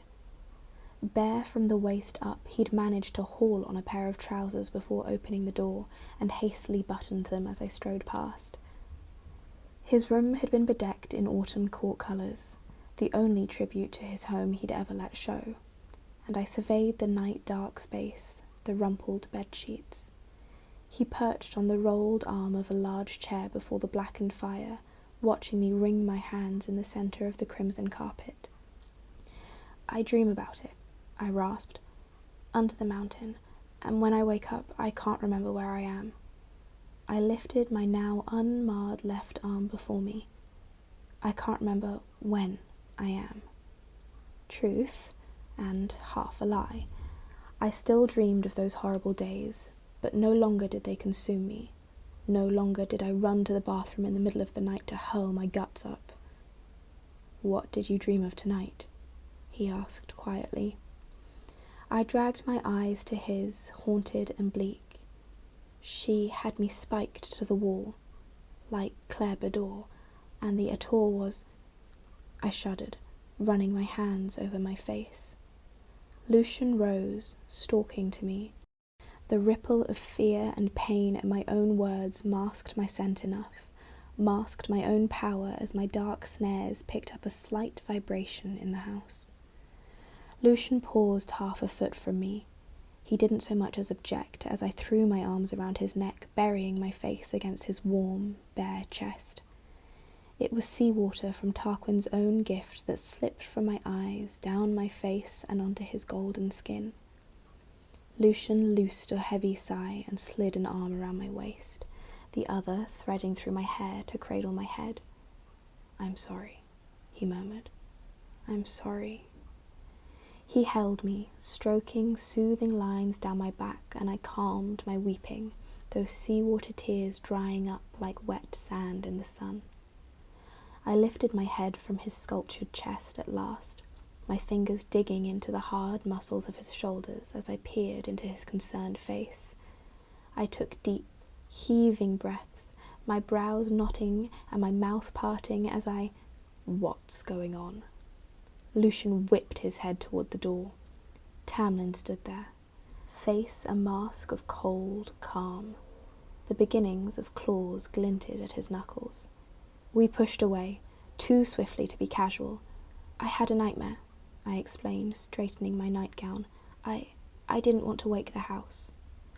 Tamlin was just staring at Lucian, whose mouth had tightened into a thin line as he marked those claws, still half-drawn. "I had a nightmare," I repeated a bit sharply, gripping Tamlin's arm and leading him from the room before Lucian could so much as open his mouth. I closed the door, but could still feel Tamlin's attention fixed on the male behind it. He didn't sheath his claws, didn't summon them any further either. I strode the few feet to my room, watching Tamlin assess the hall, the distance between my door and Lucian's. "Good night," I said as I shut the door in Tamlin's face. I waited the 5 minutes it took Tamlin to decide not to kill Lucian, and then smiled.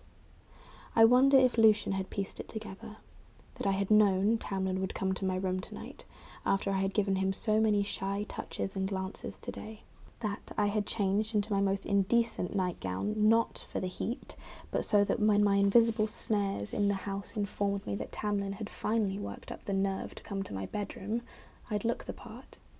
A feigned nightmare, the evidence set into place with my thrashed sheets. I'd left Lucian's door open, with him too distracted and unsuspecting of why I'd really be there to bother to shut it, or notice the shield of hard air I'd placed around the room so that he wouldn't hear or scent Tamlin as he arrived. Until Tamlin saw us there, limbs intertwined, my nightgown askew, staring at each other so intently, so full of emotion, that we'd either just been starting or finishing up. That we didn't even notice until Tamlin was right there and that invisible shield vanished before he could sense it. A nightmare, I'd told Tamlin. I was the nightmare. Preying on what Tamlin had feared from my very first days here, I had not forgotten that long-ago fight he'd picked with Lucian, the warning he'd given him to stop flirting with me, to stay away. The fear that I'd preferred the red-haired lord over him, and that it would threaten every plan he had. "Back off," he'd told Lucian. I had no doubt Tamlin was running through every look and conversation since then, every time Lucian had intervened on my behalf, both under the mountain and afterward, weighing how much that new mating bond with Elaine held sway over his friend, considering how this very morning Lucian had knelt before me, swearing fealty to a new-born god, as if we had both been cauldron-blessed. I let myself smile for a moment longer, then dressed. There was more work to do.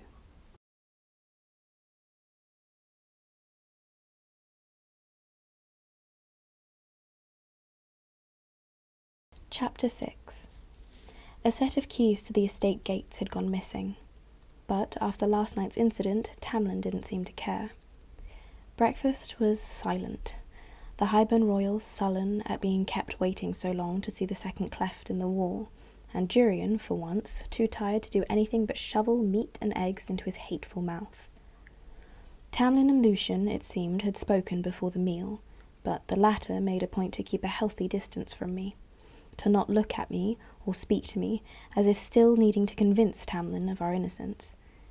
I debated asking Jurian outright if he'd stolen the keys from whatever guard had lost them, but the silence was a welcome reprieve. Until Ianthe breezed in, carefully avoiding acknowledging me, as if I was indeed the blinding sun that had been stolen from her. "I'm sorry to interrupt your meal, but there is a matter to discuss, High Lord," Ianthe said, pale robes swirling at her feet as she halted halfway to the table. All of us perked up at that. Tamlin, brooding and snarly, demanded, "What is it?" She made a show of realizing the Highburn Royals were present, listening. I tried not to snort at the oh-so-nervous glance she threw their way, then to Tamlin. The next words were no surprise whatsoever. "Perhaps we should wait until after the meal, when you are alone." No doubt a power play to remind them that she did, in fact, have sway here with Tamlin. That Highburn, too, might want to remain on her good side, considering the information she bore. But I was cruel enough to say sweetly, "If we can trust our allies in Highburn to go to war with us, then we can trust them to use discretion. Go ahead, Ianthe." She didn't so much as look in my direction, but now, caught between outright insult and politeness, Tamlin weighed our company against Ianthe's posture and said, "Let's hear it." Her white throat bobbed. My acolytes discovered that the land around my temple is dying." Jurian rolled his eyes and went back to his bacon. "Then tell the gardeners," Branna said, returning to her own food. Dagdan snickered into his cup of tea. "It is not a matter of gardening," Ianthe straightened. "It is a blight upon the land. Grass, root, bud, all of it. Shriveled up and sickly. It reeks of the Naga." It was an effort not to glance at Lucian, to see if he also noticed the too eager gleam in her eye. Even Tamlin loosed a sigh, as if he saw it for what it was, an attempt to regain some ground, perhaps a scheme to poison the earth and then miraculously heal it. "There are other spots in the woods where things have died and are not coming back," Ianthe went on, pressing a silver-adorned hand to her chest. "I fear it is a warning that the Naga are gathering, a plan to attack." Oh, I'd gotten under her skin. I'd been wondering what she would do after yesterday's solstice, after I'd robbed her of her moment and power. But this? Clever. I hid my smirk down deep and said gently, "Ianthe, perhaps it is a case for the groundskeepers." She stiffened, at last facing me. "You think you're playing the game," I itched to tell her.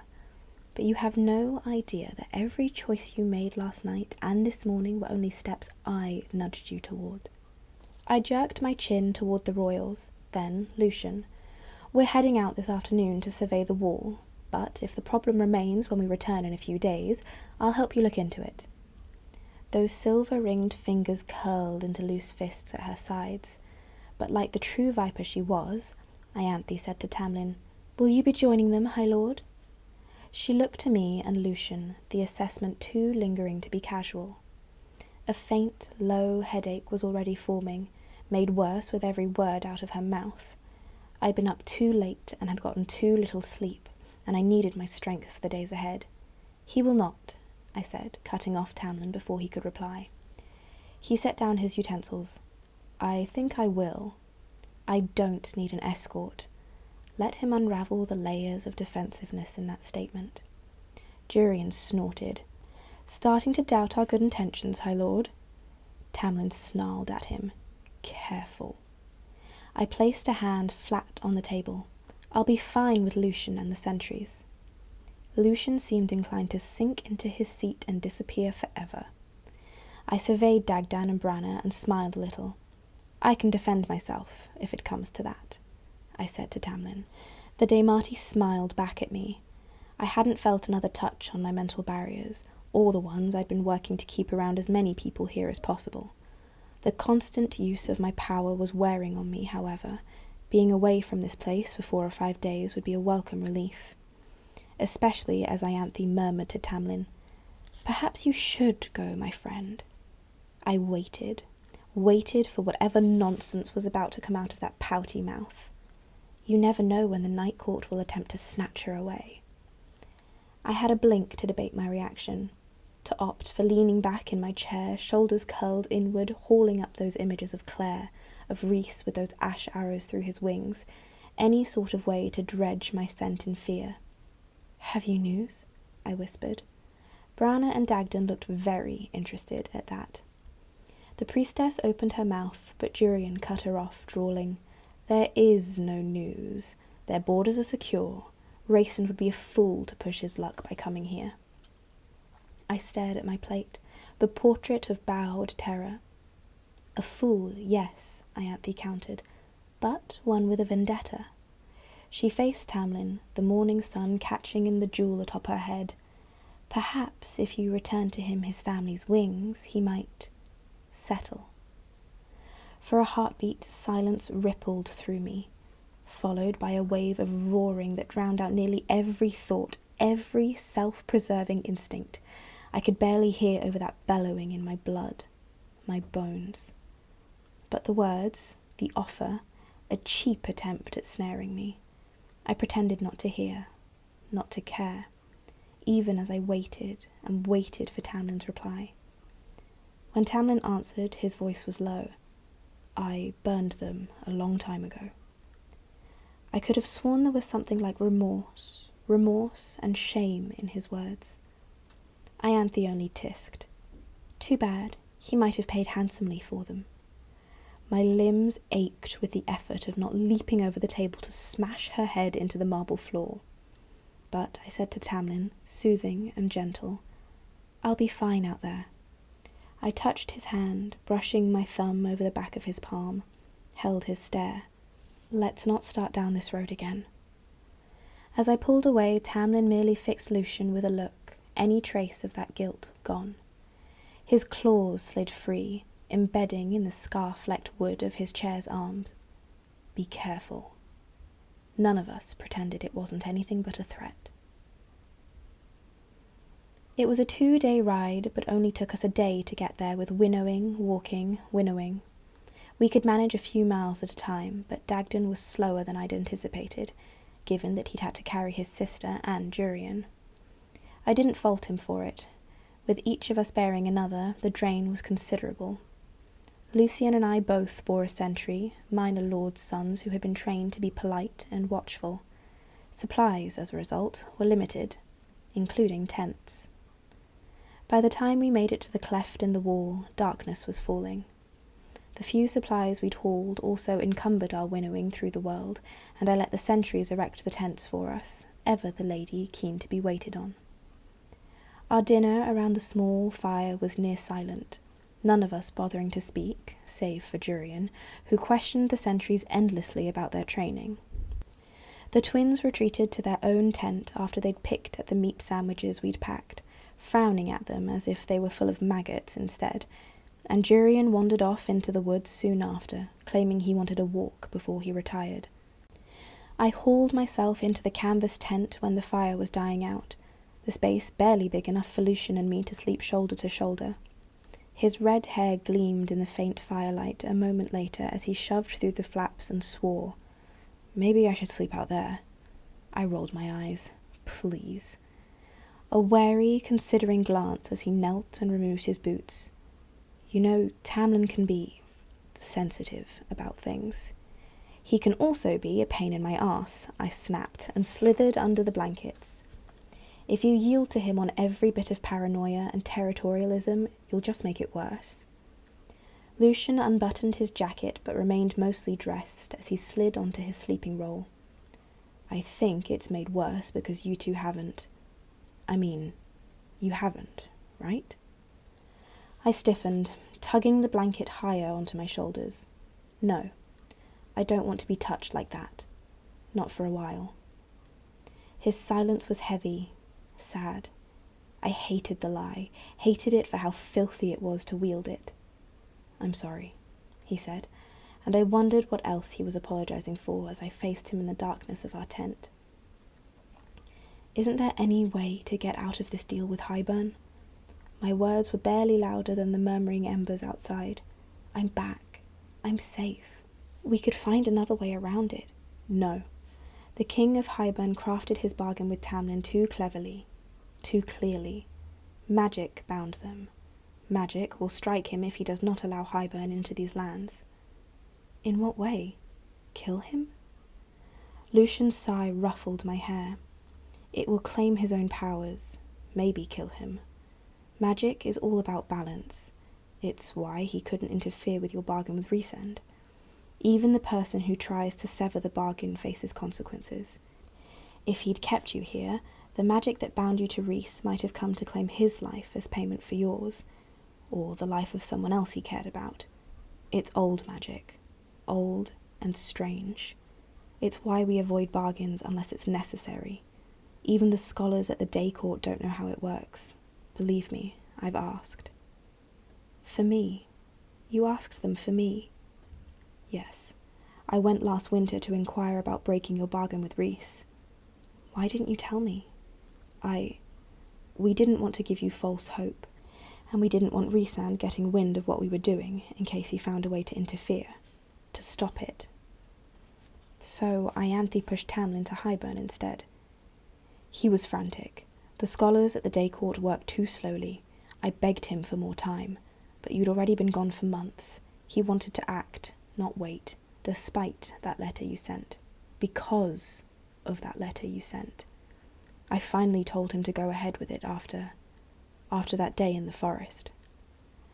I turned onto my back, staring at the sloped ceiling of the tent. How bad was it? I asked quietly. You saw your room. He trashed it. The study, his bedroom. He killed the sentries who'd been on guard. After he got the last bit of information from them, he executed them in front of everyone in the manor. My blood chilled. You didn't stop him. I tried.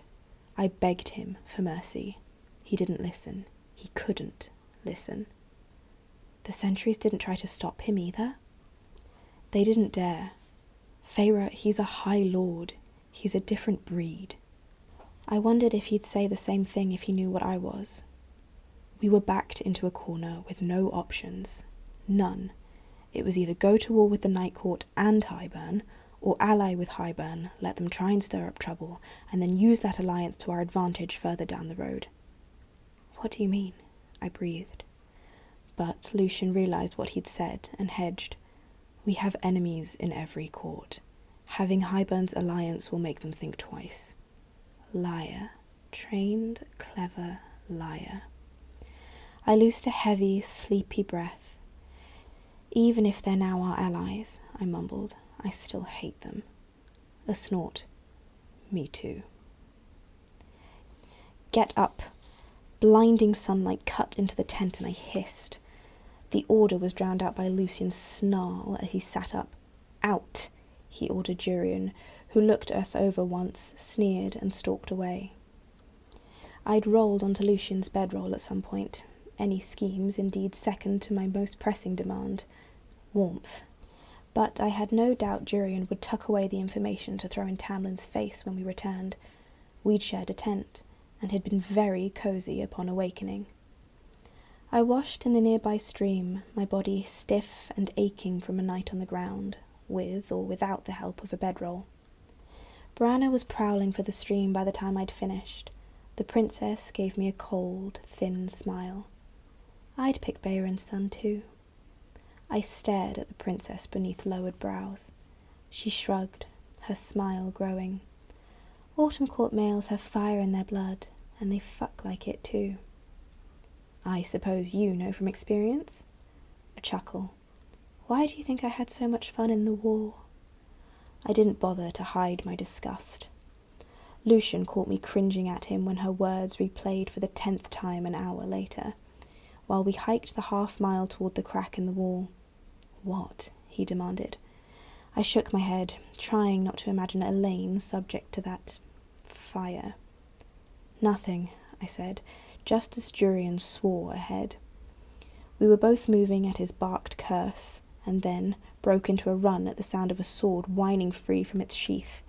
Leaves and branches whipped at me, and then we were at the wall, that invisible, horrible marker humming and throbbing in my head, and staring right at us through the hole were 3 children of the Blessed. Chapter 7. Branna and Dagdan looked like they had just found second breakfast waiting for them. Jurian had his sword out, the 2 young women and 1 man gaping between him and the others. Then at us, their eyes widening further as they noted Lucian's cruel beauty. They dropped to their knees. "Masters and mistresses," they beseeched us, their silver jewellery glinting in the dappled sunlight through the leaves. "You have found us on our journey." The 2 royals smiled so broadly I could see all of their 2 white teeth. Jurian, for once, seemed torn before he snapped. "What are you doing here?" The dark-haired girl at the front was lovely, her honey-gold skin flushed as she lifted her head. "We have come to dwell in the immortal lands. We have come as tribute." Jurian cut cold, hard eyes to Lucian. "Is this true?" Lucian stared him down. "We accept no tribute from the human lands, least of all children." Never mind that the 3 of them appeared only a few years younger than myself. "Why don't you come through?" Branna cooed, "and we can enjoy ourselves." She was indeed sizing up the brown-haired young man and the other girl, her hair a ruddy brown colour, face sharp but interesting. From the way Dagdan was leering at the beautiful girl in front, I knew he'd silently made his claim already. I shoved in front of them and said to the 3 mortals, "Get out. Go. Back to your villages, back to your families. You cross this wall, and you will die." They balked, rising to their feet, faces taut with fear and awe. "We have come to live in peace. There is no such thing here. There is only death for your kind." Their eyes slid to the immortals behind me. The dark-haired girl blushed at Dagdan's intent stare, seeing the high fey beauty and none of the predator. So I struck. The wall was a screeching, terrible vice crushing at my magic, battering my head. But I speared my power through the gap and slammed into their minds. Too hard. The young man flinched a bit. So soft, defenceless. Their minds yielded like butter melting on my tongue. I beheld pieces of their lives like shards in a broken mirror, flashing every which way. The dark-haired girl was rich, educated, headstrong, had wanted to escape an arranged marriage and believed Perithian was a better option. The ruddy-haired girl had known nothing but poverty and her father's fists, which had turned more violent after they'd ended her mother's life. The young man had sold himself on the streets of a large village until the children had come one day and offered him something better. I worked quickly, neatly. I was finished before 3 heartbeats had passed, before Branna had even drawn breath to say, "There is no death here, only pleasure, if you are willing." Even if they weren't willing, I wanted to add. But the 3 of them now blinked, balking, beholding us for what we were, deadly, merciless, the truth behind the spun stories. Perhaps we have made a mistake," their leader said, retreating a step. "Or perhaps this was fate," Branna countered with a snake's smile. They kept backing away, kept seeing the histories I'd planted in their minds, that we were here to hurt and kill them, that we had done so with all their friends, that we'd use and discard them. I showed them the Naga, the Bogue, the Midden-Garden worm. I showed them Claire and the golden-haired queen skewered on that lamppost. The memories I gave them became stories they had ignored, but now understood with us before them. "Come here," Dagdan ordered. The words were kindling to their fear. The 3 of them turned, heavy pale robes twisting with them, and bolted for the trees. Branna tensed, as if she'd charged through the wall after them, but I gripped her arm and hissed, "If you pursue them, then you and I will have a problem." In emphasis, I dragged mental talons down her own shield. The princess snarled at me, but the humans were already gone. I prayed they'd listen to the other command I'd woven into their minds, to get on a boat, get as many friends as they could, and flee for the continent, to return here only when the war was over, and to warn as many human as possible to get out before it was too late. The Highburn royals growled their displeasure, but I ignored it as I took up a spot against a tree and settled in to wait, not trusting them to stay on this side of the border.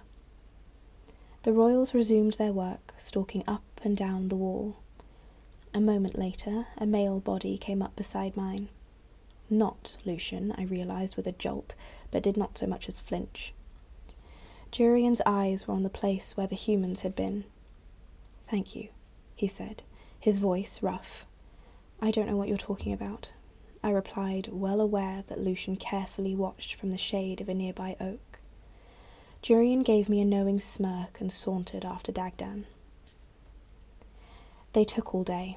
Whatever it was they were inspecting, whatever they were hunting for, the royals didn't inform us. And after the confrontation that morning, I knew pushing them into revealing it wouldn't happen. I'd used up my allotted tolerance for the day.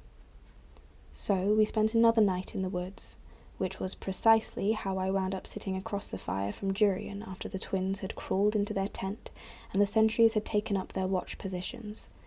Lucian had gone to the stream to get more water, and I watched the flame dance amongst the logs, feeling it echo inside myself. Spearing my power through the wall had left me with a lingering, pounding headache all day, more than a bit dizzy. I had no doubt sleep would claim me fast and hard, but the fire was too warm and the spring night too brisk to willingly breach that long gap of darkness between the flame and my tent. "What happens to the ones who make it through the wall?" Jurian asked, the hard panes of his face cast in flickering relief by the fire. I ground the heel of my boot into the grass. "I don't know. They never came back once they went over, but while Amarantha ruled, creatures prowled these woods, so I don't think it ended well. I've never encountered a mention of them being in any court. 500 years ago, they'd have been flogged for that nonsense," Jurian said. "We were their slaves and whores and labourers for millennia. Men and women fought and died so we'd never have to serve them again. Yet here they are, in those costumes, unaware of the danger, the history. Careful, or you might not sound like Highburn's faithful pet." A low, hateful laugh. "That's what you think I am, isn't it? His dog." "What's the end goal, then?" "I have unfinished business.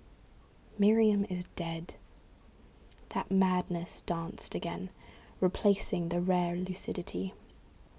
Everything I did during the war, it was for Miriam and me, for our people to survive and one day be free. And she left me for that pretty-faced prince the moment I put my people before her. I heard she left you because you became so focused on wringing information from Clythia that you lost sight of the real conflict. Miriam told me to go ahead and fuck her for information, told me to seduce Clythia until she'd sold out all of Highburn and the Loyalists. She had no qualms with that. None. So all of this is to get Miriam back?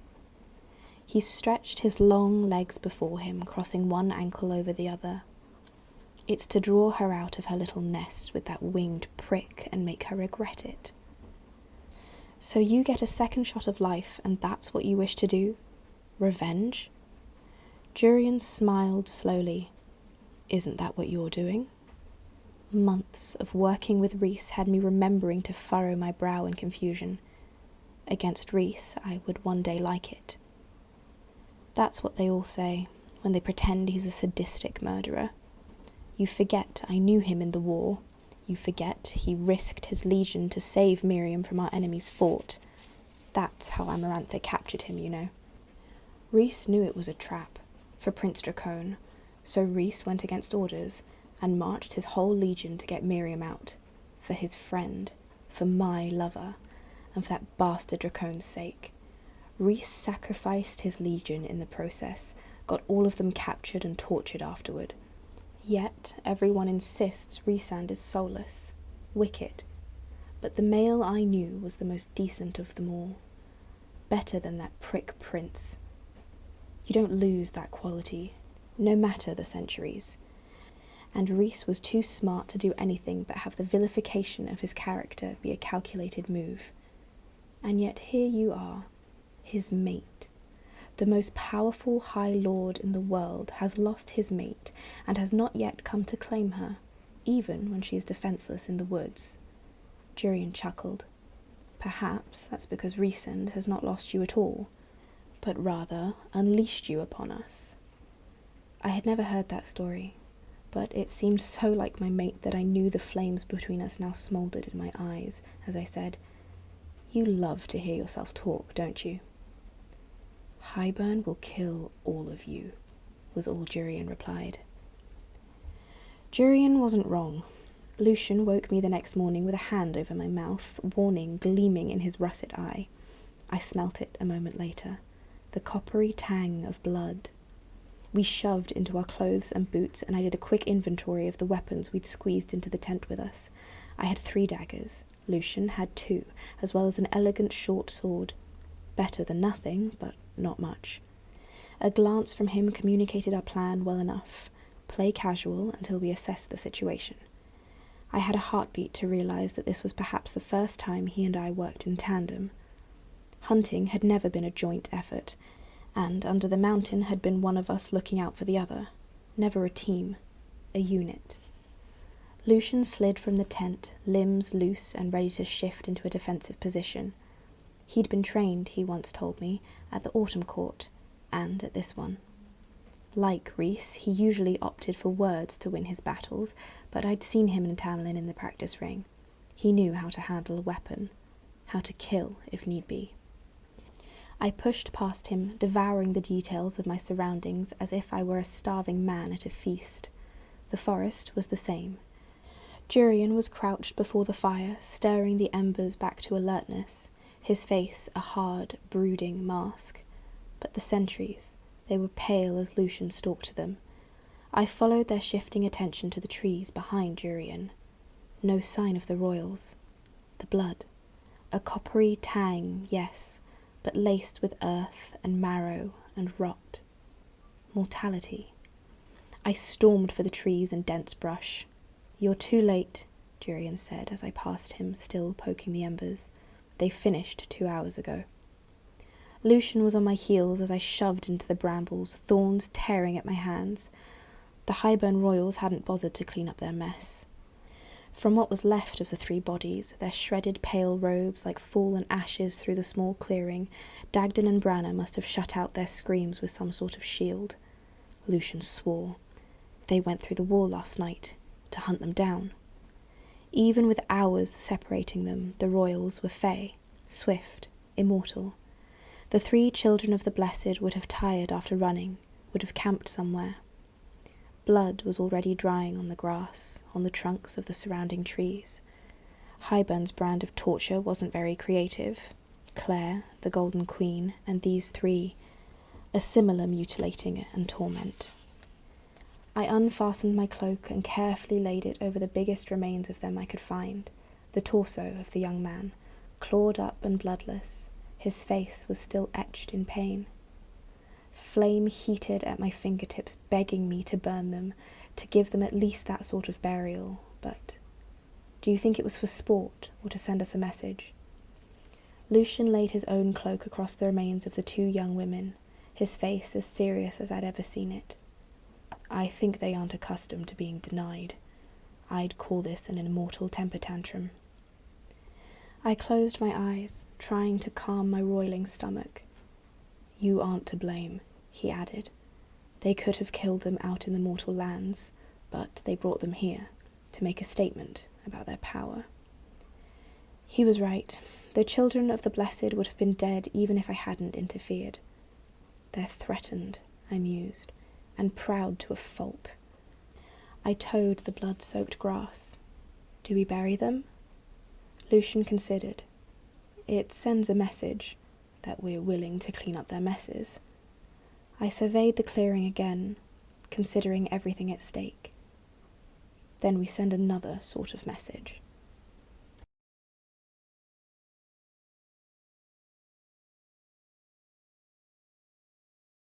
Chapter 8. Tamlin paced in front of the hearth in his study, every turn as sharp as a blade. "They are our allies," he growled at me, at Lucian, both of us seated in armchairs flanking the mantel. "They're monsters," I countered. "They butchered 3 innocents, and you should have left it alone for me to deal with." Tamlin heaved a jagged breath. "Not retaliated like children." He threw a glare in Lucian's direction. "I expected better from you." "But not from me?" I asked quietly. Tamlin's green eyes were like frozen jade. "You have a personal connection to those people. He does not." "That's the sort of thinking," I snapped, clutching the armrests, "that has allowed for a wall to be the only solution between our 2 peoples, for the Fae to look at these sorts of murders and not care." I knew the guards outside could hear, knew anyone walking by could hear. The loss of any life on either side is a personal connection. Or is it only high Fae lives that matter to you? Tamlin stopped short and snarled at Lucian. "Get out. I'll deal with you later." "Don't you talk to him like that," I hissed, shooting to my feet. "You have jeopardized this alliance with that stunt you 2 pulled." "Good. They can burn in hell for all I care," I shouted. Lucian flinched.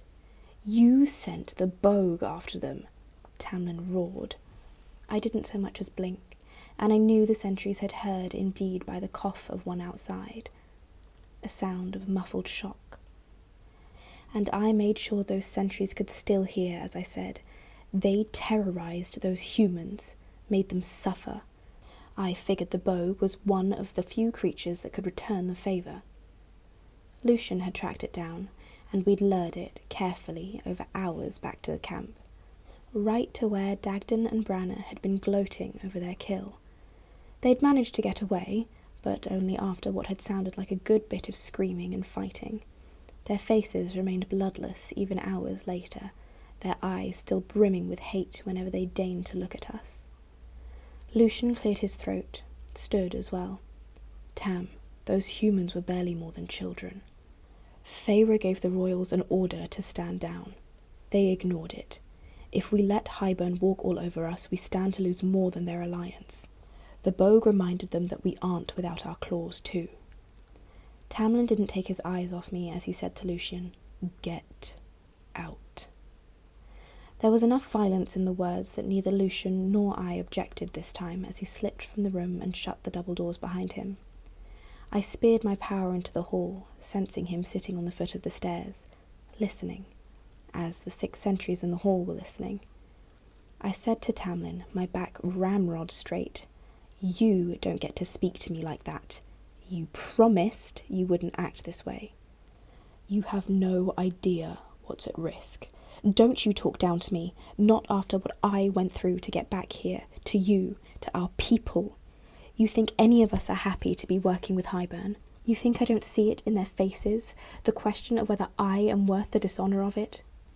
His breathing turned ragged again. Good. I wanted to urge him. Good. "You sold us out to get me back," I said, low and cold. "You whored us out to Hybern. Forgive me if I am now trying to regain some of what we lost." Claws slid free. A feral growl rippled out of him. "They hunted down and butchered those humans for sport," I went on. "You might be willing to get on your knees for Hybern, but I certainly am not." He exploded. Furniture splintered and went flying, windows cracked and shattered, and this time I did not shield myself. The work table slammed into me, throwing me against the bookshelf, and every place where flesh and bone met wood barked and ached. My knees slammed into the carpet, and Tamlin was instantly in front of me, hands shaking. The doors burst open. "What have you done?" Lucian breathed, and Tamlin's face was the picture of devastation as Lucian shoved him aside. He let Lucian shove him aside and help me stand. Something wet and warm slid down my cheek, blood from the scent of it. "Let's get you cleaned up," Lucian said, an arm around my shoulder as he eased me from the room. I barely heard him over the ringing in my ears, the slight spinning of the world. The sentries, Bronn and Hart, two of Tamlin's favourite lord warriors among them, were gaping, attention torn between the wrecked study and my face. With good reason. As Lucian led me past a gilded hall mirror, I beheld what had drawn such horror. My eyes were glassy, my face pallid, save for the scratch just beneath my cheekbone, perhaps 2 inches long, and leaking blood. Little scratches peppered my neck, my hands, but I willed that cleansing, healing power, that of the High Lord of Dawn, to keep from seeking them out, from smoothing them away. "Feyre," Tamlin breathed from behind us. I halted, aware of every eye that watched. "I'm fine," I whispered. "I'm sorry." I wiped at the blood trickling down my cheek. "I'm fine," I told him again.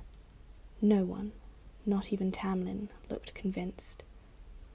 And if I could have painted that moment, I would have named it a portrait in snares and baiting. Rhysand sent word down the bond the second I was soaking in the bathtub. "Are you hurt?" The question was faint, the bond quieter and tenser than it had been days ago. Sore, but fine. Nothing I can't handle. Though my injuries still lingered and showed no signs of a speedy healing, perhaps I'd been too good at keeping those healing powers at bay.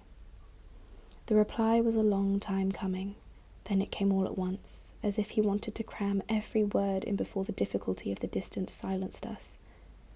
"I know better than to tell you to be careful or to come home, but I want you home, soon, and I want him dead for putting a hand on you." Even with the entirety of the land between us, his rage rippled down the bond. I answered, my tone soothing, dry. Technically, his magic touched me, not his hand. The bathwater was cold by the time his reply came through. "I'm glad you have a sense of humour about this. I certainly don't." I sent back an image of me sticking out my tongue at him. My clothes were back on when his answer arrived. Like mine, it was wordless, a mere image. Like mine, Rhysand's tongue was out, but it was occupied with doing something else. I made a point to take a ride the next day, made sure it was when Bronn and Hart were on duty, and asked them to escort me. They didn't say much, but I felt their assessing glances at my every wince as we rode the worn paths through the spring wood, felt them study the cut on my face, the bruises beneath my clothes that had me hissing every now and then, still not fully healed to my surprise, though I suppose it worked to my advantage. Tamlin had begged my forgiveness at dinner yesterday, and I'd given it to him, but Lucian hadn't spoken to him all evening. Jurian and the Highburn Royals had sulked at the delay after I'd quietly admitted that my bruises made it too difficult to accompany them to the wall. Tamlin hadn't possessed the nerve to suggest they go without me, to rob me of that duty. Not when he saw the purplish markings and knew that if they were on a human, I might have been dead. And the Royals, after Lucian and I had sent the Bogue's invisible malice after them, had backed off. For now. I kept my shields up, around myself and the others, the strain now a constant headache that had any extra sort of magic feeling feeble and thin. The reprieve on the border hadn't done much. No, it made the strain worse after I'd sent my power through the wall. I'd invited Ianthe to the house, subtly requesting her comforting presence. She arrived knowing the full details of what had transpired in that study, letting it conveniently slip that Tamlin had confessed it to her, pleading for absolution from the mother and Cauldron and whoever else. I prattled about my own forgiveness to her that evening, and made a show of taking her good counsel, telling the courtiers and the others at our crowded table that night how lucky we were to have Tamlin and Ianthe guarding our lands. Honestly, I don't know how none of them connected it, how none of them saw my words as not a strange coincidence, but a dare, a threat, that last little nudge. especially when 7 Naga broke into the estate grounds just past midnight. They were dispatched before they reached the house, an attack halted by a cauldron-sent warning vision from none other than Ianthe herself. The chaos and screaming woke the estate. I remained in my room, guards beneath my windows and outside my door. Tamlin himself, blood-drenched and panting, came to inform me that the grounds were again secure, that the Naga had been found with the keys to the gate, and the sentry who had lost them would be dealt with in the morning. A freak attack, a final show of power from a tribe that had not gone gently after Amarantha's reign.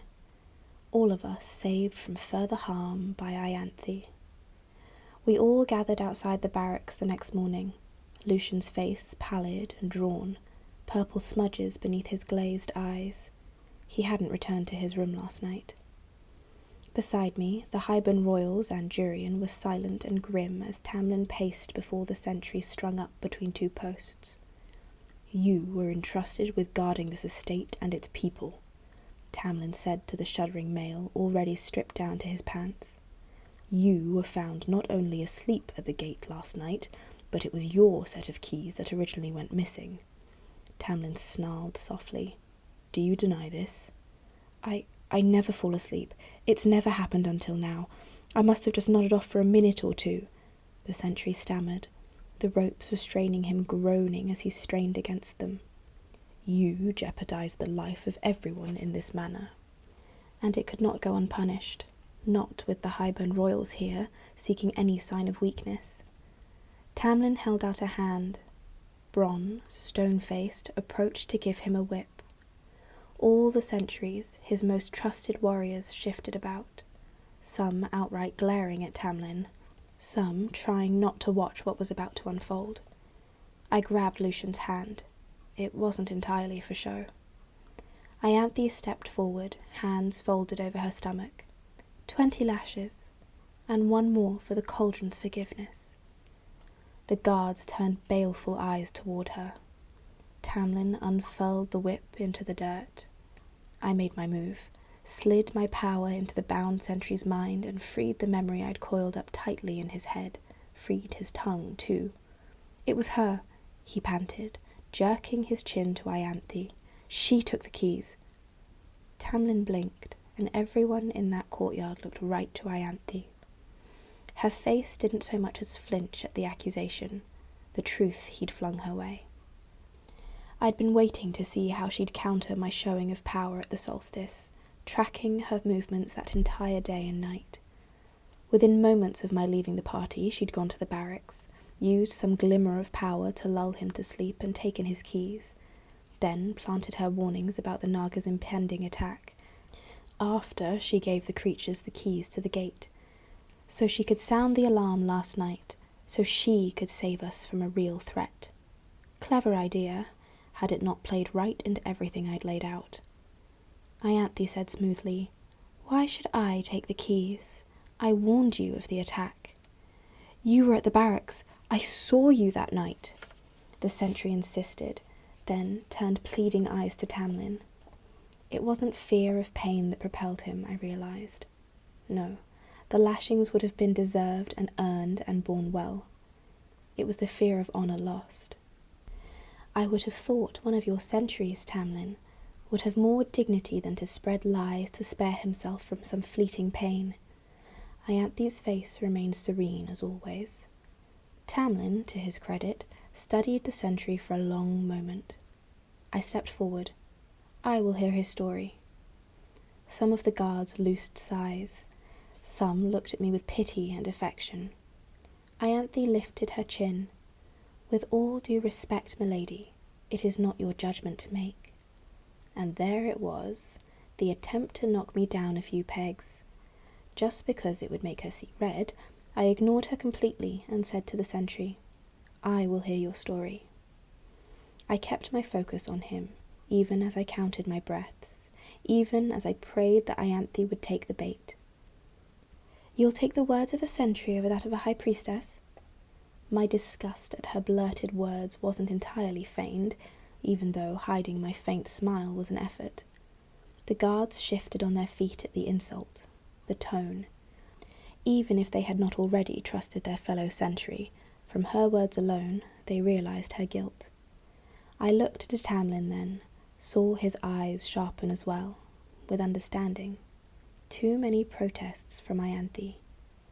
Oh, he was well aware that Ianthe had perhaps planned the Naga attack to reclaim some shred of power and influence as a saviour of these people. Tamlin's mouth tightened in disapproval. I had given them both a length of rope. I supposed now would be the moment to see whether they'd hang themselves with it.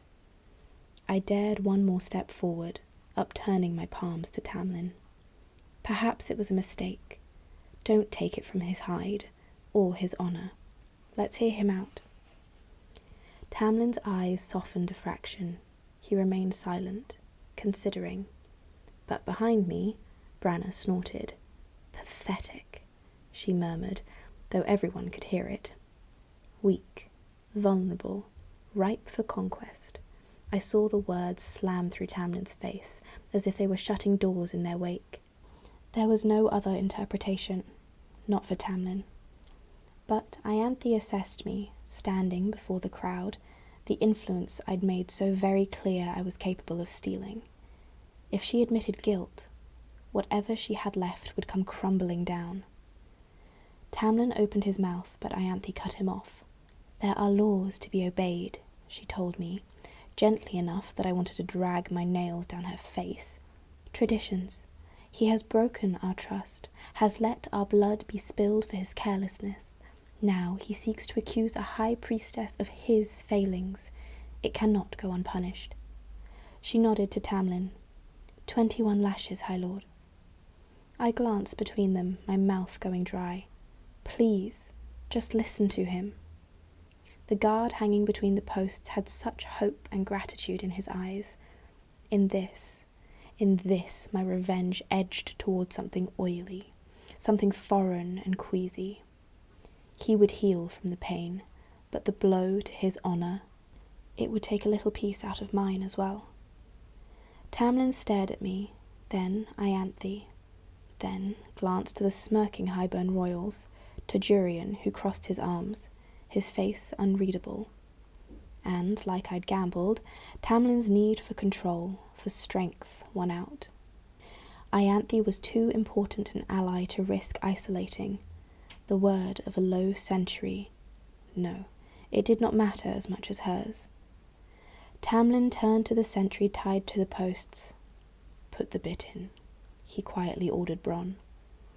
There was a heartbeat of hesitation from Bronn, as if the shock of Tamlin's order had rippled through him, through all the guards, siding with Ianthe over them, his sentries, who had gone over the wall again and again to try and break that curse for him, who had gladly done it, gladly died, hunted down as those wolves for him, and the wolf I'd felled, Andras, he'd gone willingly too.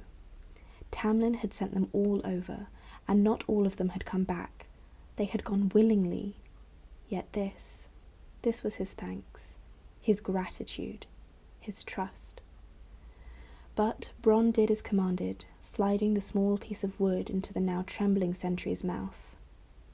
Judging by the barely concealed disdain in the guards' faces, at least they were aware of what had occurred, or what they believed had occurred.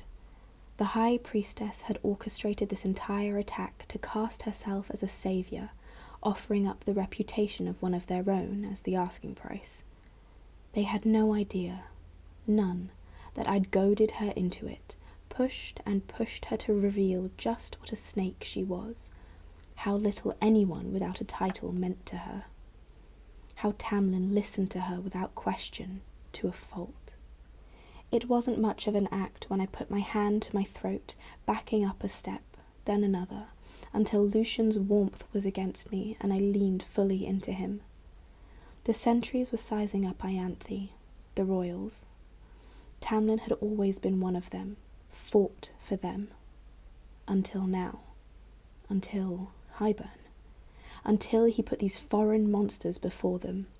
Until he put a scheming high priestess before them.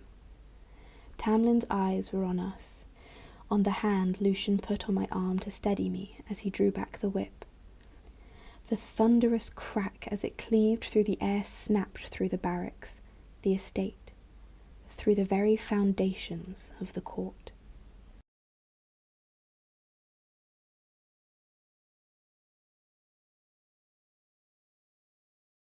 Chapter 9. Ianthe wasn't done. I knew it, braced myself for it. She didn't flit back to her temple a few miles away. Rather, she remained at the house, seizing her chance to worm her way closer to Tamlin. She believed she'd gained a foothold, that her declaration of justice served at the bloody end of the whipping hadn't been anything but a final slap in the face to the guards who watched.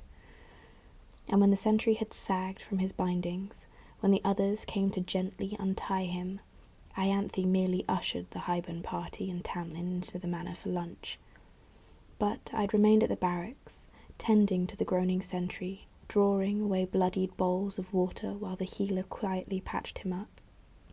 Bronn and Hart personally escorted me back to the estate hours later. I thanked them each by name, then apologised that I hadn't been able to prevent it, Ianthe's scheming or the unjust punishment to their friend. I meant every word, the crack of the whip still echoing in my ears.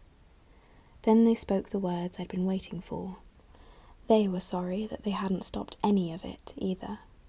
Not just today, but the bruises now fading, at last, the other incidents. If I had asked them, they would have handed me their own knives to slit their throats. The next evening, I was hurrying back to my room to change for dinner when Ianthe made her next move. She was to come with us to the wall tomorrow morning. Her, and Tamlin too. If we were all to be a united front, she'd declared over dinner, then she wished to see the wall herself. The Highburn royals didn't care, but Jurian winked at me, as if he, too, saw the game in motion. I packed my own bags that night. Alice entered right before bed, a third pack in her hands. Since it's a longer trip, I brought you supplies. Even with Tamlin joining us, it was too many people for him to winnow us directly. So we'd go as we'd done before, in segments, a few miles at a time. Alice laid the pack she'd prepared beside my own, picked up the brush on the vanity and beckoned me to sit on the cushioned bench before it. I obeyed. For a few minutes she brushed my hair in silence. Then she said, "When you leave tomorrow, I leave too."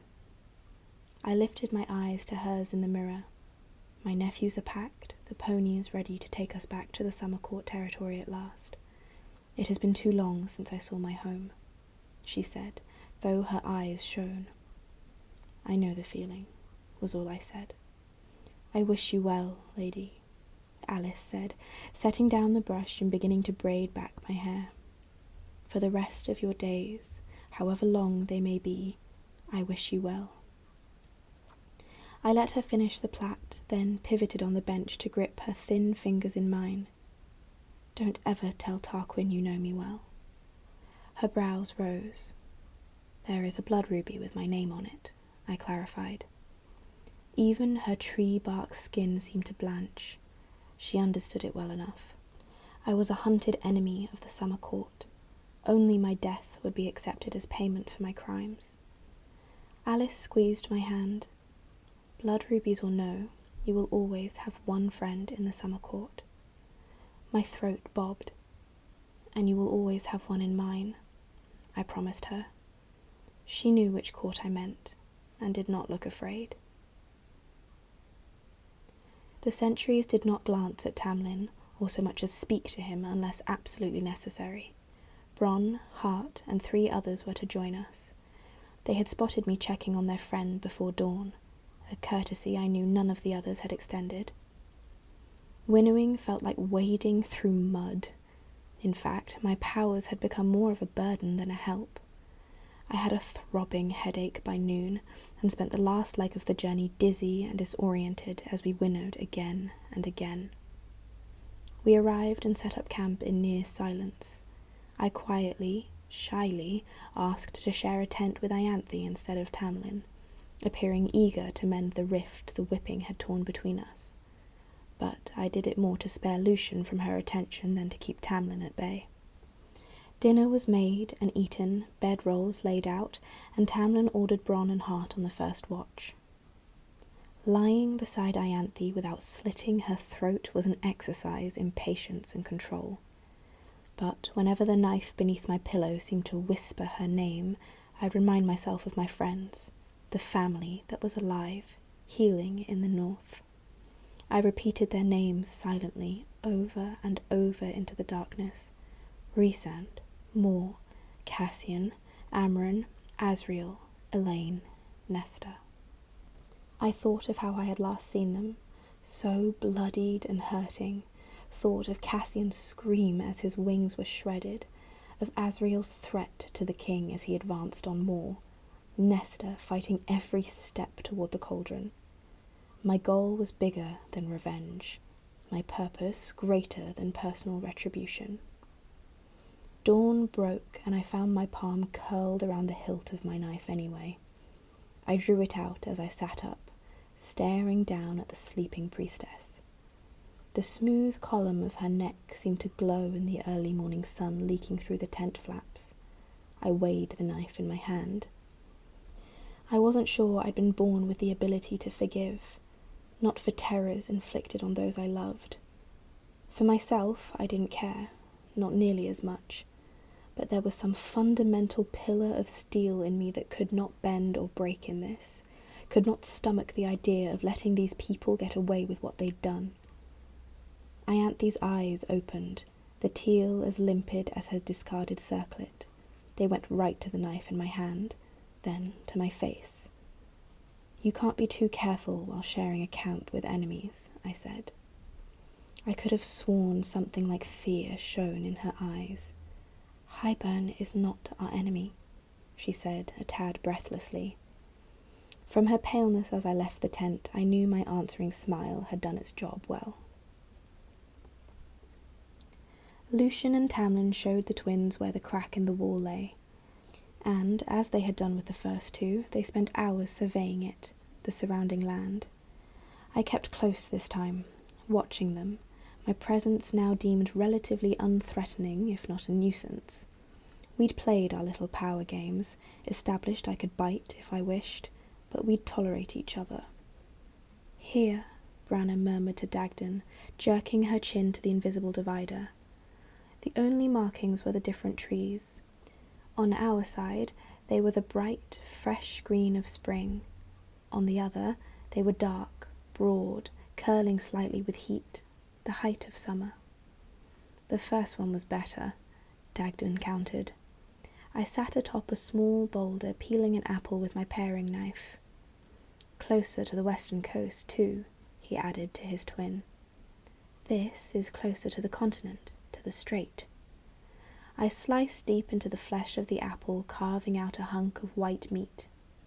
"Yes, but we'd have more access to the High Lord's supplies." Said High Lord was currently off with Jurian, hunting for food more filling than the sandwiches we'd packed. Ianthe had gone to a nearby spring to pray, and I had no idea whatsoever where Lucian or the sentries were. Good. Easier for me as I shoved the apple slice into my mouth and said around it, "I say go for this one." They twisted toward me, Branna sneering and Dagden's brows high. "What do you know of any of it?" demanded Branna. I shrugged, cutting another piece of apple. "You two talk louder than you realize." Shared accusatory glares between them. Proud, arrogant, cruel. I'd been taking their measure this fortnight. Unless you want to risk the other courts having time to rally and intercepting you before you can cross to the strait, I'd pick this one. Branna rolled her eyes. I went on, rambling and bored. But what do I know? You two have squatted on a little island for 500 years. Clearly you know more about Perithian and moving armies than me. Branna hissed. "This is not about armies, so I will trust you to keep that mouth shut until we have a use for you." I snorted. "You mean to tell me that all this nonsense hasn't been to find a place to break through the wall and use the cauldron to also transport the mass of your armies here?"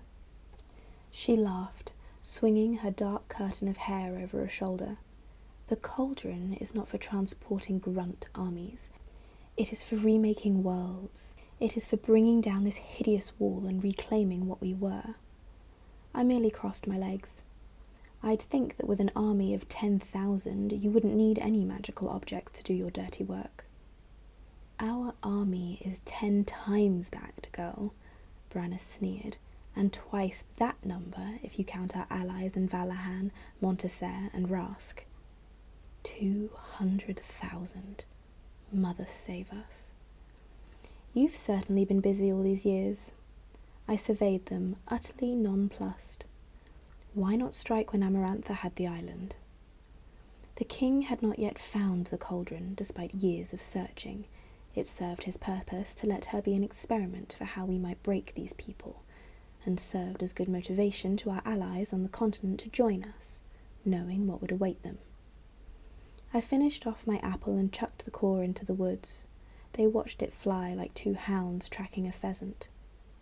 So, they're all going to converge here. I'm supposed to play hostess to so many soldiers. Our own force will take care of Perithian before uniting with the others. Our commanders are preparing for it as we speak. You must think you stand a shot at losing if you're bothered to use the cauldron to help you win. The cauldron is victory. It will wipe this world clean again. I lifted my brows in irreverent cynicism. And you need this exact spot to unleash it? This exact spot, Dagnan said, a hand on the hilt of his sword, exists because a person or object of mighty power passed through it. The cauldron will study the work they've already done, and magnify it until the wall collapses entirely. It is a careful, complex process, and one I doubt your mortal mind can grasp. Probably, though this mortal mind did manage to solve Amarantha's riddle, and destroy her. Branna merely turned back to the wall. Why do you think Hybern let her live for so long in these lands? Better to have someone else do his dirty work. I had what I needed. Tamlin and Jurian were still off hunting, the royals were preoccupied, and I'd sent the sentries to fetch me some fresh water, claiming that some of my bruises still ached and I wanted to make a poultice for them. They'd looked positively murderous at that. Not at me, but at who had given me those bruises, who had picked Ianthe over them and Hybern over their honour and people. I'd brought 3 packs, but I'd only need one. The one I'd carefully repacked with Alice's new supplies, now tucked beside everything I'd anticipated needing to get clear of them and go. The one I'd brought with me on every trip out to the wall, just in case. And now I had numbers, I had a purpose, I had a specific location and the names of foreign territories. But more than that, I had a people who had lost faith in their high priestess. I had sentries who were beginning to rebel against their high lord. And as a result of those things, I had Hybern royals doubting the strength of their allies here. I'd primed this court to fall, not from outside forces, but from its own internal warring. And I had to be clear of it before it happened, before the last sliver of my plan fell into place. The party would return without me, and to maintain that illusion of strength, Tamlin and Ianthe would lie about it, where I'd gone. And perhaps a day or 2 after that, one of these sentries would reveal the news, a carefully sprung trap that I'd coiled into his mind like one of my snares. I'd fled for my life, after being nearly killed by the Hybern prince and princess. I'd planted images in his head of my brutalized body, the markings consistent with what Dagdan and Branna had already revealed to be their style. He'd describe them in detail, describe how he helped me get away before it was too late, how I ran for my life when Tamlin and Ianthe refused to intervene, to risk their alliance with Hybern. And when the sentry revealed the truth, no longer able to stomach keeping quiet when he saw how my sorry fate was concealed by Tamlin and Ianthe, just as Tamlin had sided with Ianthe the day he'd flogged that sentry. When he described what Hybern had done to me, their curse-breaker, their newly anointed cauldron-blessed, before I'd fled for my life. There would be no further alliance. For there would be no sentry or denizen of this court who would stand with Tamlin or Ianthe after this. After me. I ducked into my tent to grab my pack, my steps light and swift. Listening, barely breathing, I scanned the camp, the woods. A few extra seconds had me snatching Tamlin's bandolier of knives from where he'd left them inside his tent. They'd get in the way while using a bow and arrow, he'd explained that morning. Their weight was considerable as I slung it across my chest. Illyrian fighting knives. Home. I was going home. I didn't bother to look back at that camp as I slipped into the northern tree line. If I winnowed without stopping between leaps, I'd be at the foothills in an hour, and would vanish through one of the caves not long after that. I made it about 100 yards into the cover of trees before I halted. I heard Lucian first. Back off. A low female laugh. Everything in me went still and cold at that sound. I'd heard it once before, in Rhysand's memory. Keep going, they were distracted, horrible as it was. Keep going, keep going, keep going. I thought you'd seek me out after the rite, Ianthe purred. They couldn't be more than 30 feet through the trees, far enough away not to hear my presence if I was quiet enough. I was obligated to perform the rite, Lucian snapped. That night wasn't the product of desire, believe me. We had fun, you and I. I'm a mated male now. Every second was the ringing of my death knell. I'd primed everything to fall. I'd long since stopped feeling any sort of guilt or doubt about my plan. Not with Alice now safely away. And yet. You don't act that way with Feyre. A silk-wrapped threat. You're mistaken. Am I? Twigs and leaves crunched as if she was circling him. You put your hands all over her. I had done my job too well, provoked her jealousy too much with every instance I'd found ways to get Lucian to touch me in her presence, in Tamlin's presence. Do not touch me, he growled, and then I was moving. I masked the sound of my footfalls, silent as a panther as I stalked to the little clearing where they stood. Where Lucian stood, back against a tree, twin bands of blue stone shackled around his wrists. I'd seen them before. On Rhys, to immobilize his power. Stone hewn from Hybern's rotted land, capable of nullifying magic, and, in this case, holding Lucian against a tree as Ianthe surveyed him like a snake before a meal. She slid a hand over the broad panes of his chest, his stomach, and Lucian's eyes shot to me as I stepped between the trees, fear and humiliation reddening his golden skin. That's enough, I said. Ianthe whipped her head to me. Her smile was innocent, simpering, but I saw her note the pack, Tamlin's bandolier, dismiss them. We were in the middle of a game, weren't we, Lucian? He didn't answer, and the sight of those shackles on him, however she'd trapped him, the sight of her hand still on his stomach. We'll return to camp when we're done, she said, turning to him again. Her hand slid lower. Not for his own pleasure, but simply to throw it in my face that she could. I struck, not with my knives or magic, but my mind. I ripped down the shield I'd kept around her to avoid the twins' control and slammed myself into her consciousness. A mask over a face of decay. That's what it was like to go inside that beautiful head and find such hideous thoughts inside. A trail of males she'd used her power on or outright forced to bed, convinced of her entitlement to them.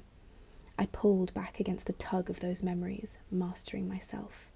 Take your hands off him. She did. Unshackle him. Lucian's skin drained of colour as Ianthe obeyed me, her face queerly vacant, pliant. The blue stone shackles thumped to the mossy ground. Lucian's shirt was askew, the top button of his pants already undone. The roaring that filled my mind was so loud I could barely hear myself as I said, "Pick up that rock." Lucian remained pressed against that tree, and he watched in silence as Ianthe stooped to pick up a grey, rough rock about the size of an apple. "Put your hand on that boulder." She obeyed, though a tremor went down her spine. Her mind thrashed and struggled against me like a fish snared on a line. I dug my mental talons in deeper, and some inner voice of hers began screaming. Smash your hand with that rock as hard as you can until I tell you to stop. The hand she'd put on him, on so many others. Ianthe brought the stone up. The first impact was a muffled, wet thud. The second was an actual crack. The third drew blood. Her arm rose and fell, her body shuddering with the agony, and I said to her very clearly, "You will never touch another person against their will. You will never convince yourself that they truly want your advances, that they're playing games. You will never know another's touch unless they initiate, unless it's desired by both sides." Thwack, crack, thud. You will not remember what happened here. You will tell the others that you fell.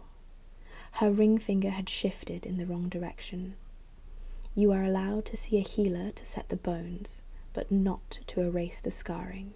And every time you look at that hand, you are going to remember that touching people against their will has consequences, and if you do it again, everything you are will cease to exist. You will live with that terror every day and know where it originates. Only the fear of something chasing you, hunting you, waiting for you the instant you let your guard down. Silent tears of pain flowed down her face. You can stop now. The bloodied rock tumbled onto the grass. Her hand was little more than cracked bone wrapped in shredded skin. Kneel here until someone finds you. Ianthe fell to her knees, her ruined hand leaking blood onto her pale robes. I debated slitting your throat this morning, I told her. I debated it all last night while you slept beside me. I've debated it every single day since I learned you sold out my sisters to Highburn. I smiled a bit. But I think this is better punishment, and I hope you live a long, long life, Ianthe, and never know a moment's peace. I stared down at her for a moment longer, tying off the tapestry of words and commands I'd woven into her mind, and turned to Lucian. He'd fixed his pants, his shirt. His wide eyes slid from her to me, then to the bloodied stone. "The word you're looking for, Lucian," crooned a deceptively light female voice, "is Daimati." We whirled toward Brana and Dagden as they stepped into the clearing, grinning like wolves.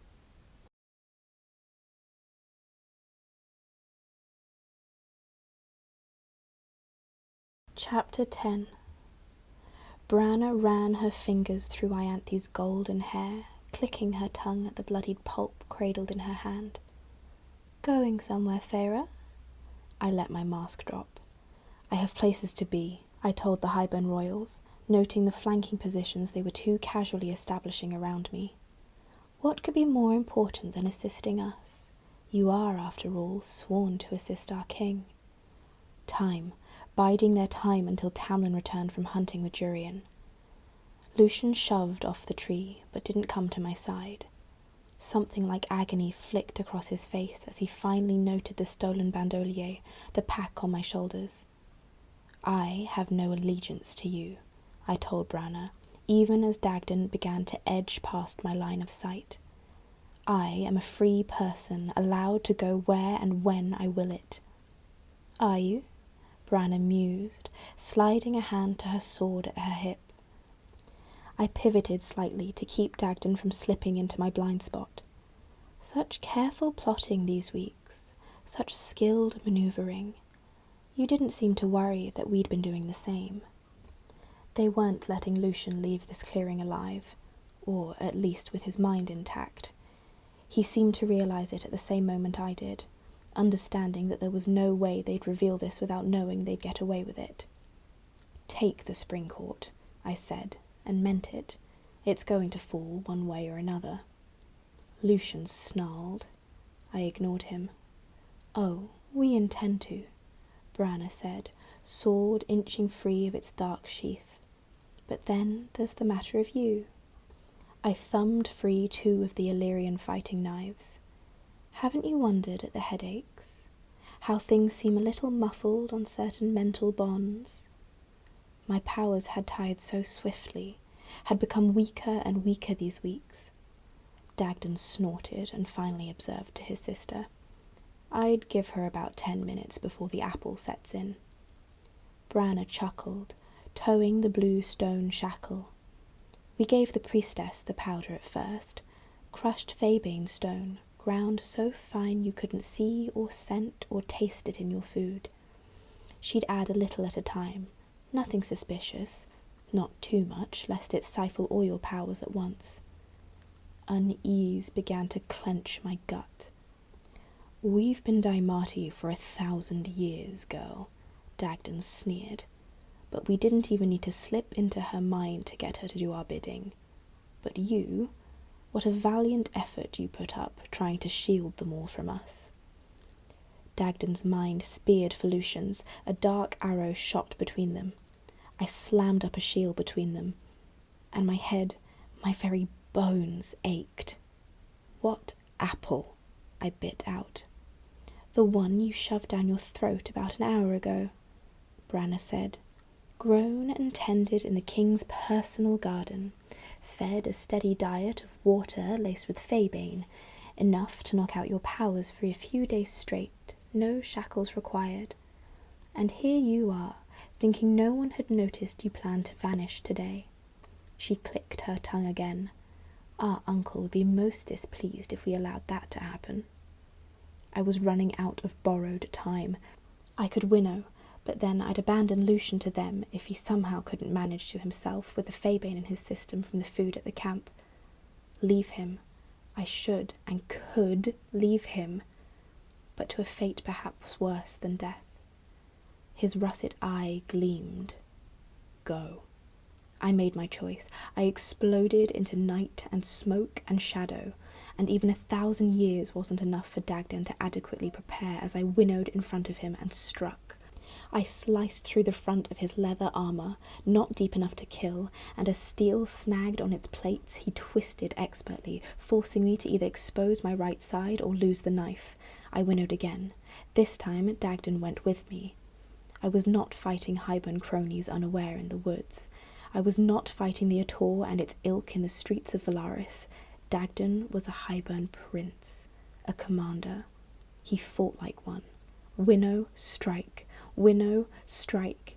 We were a black whirlwind of steel and shadow through the clearing, and months of Cassian's brutal training clicked into place as I kept my feet under me.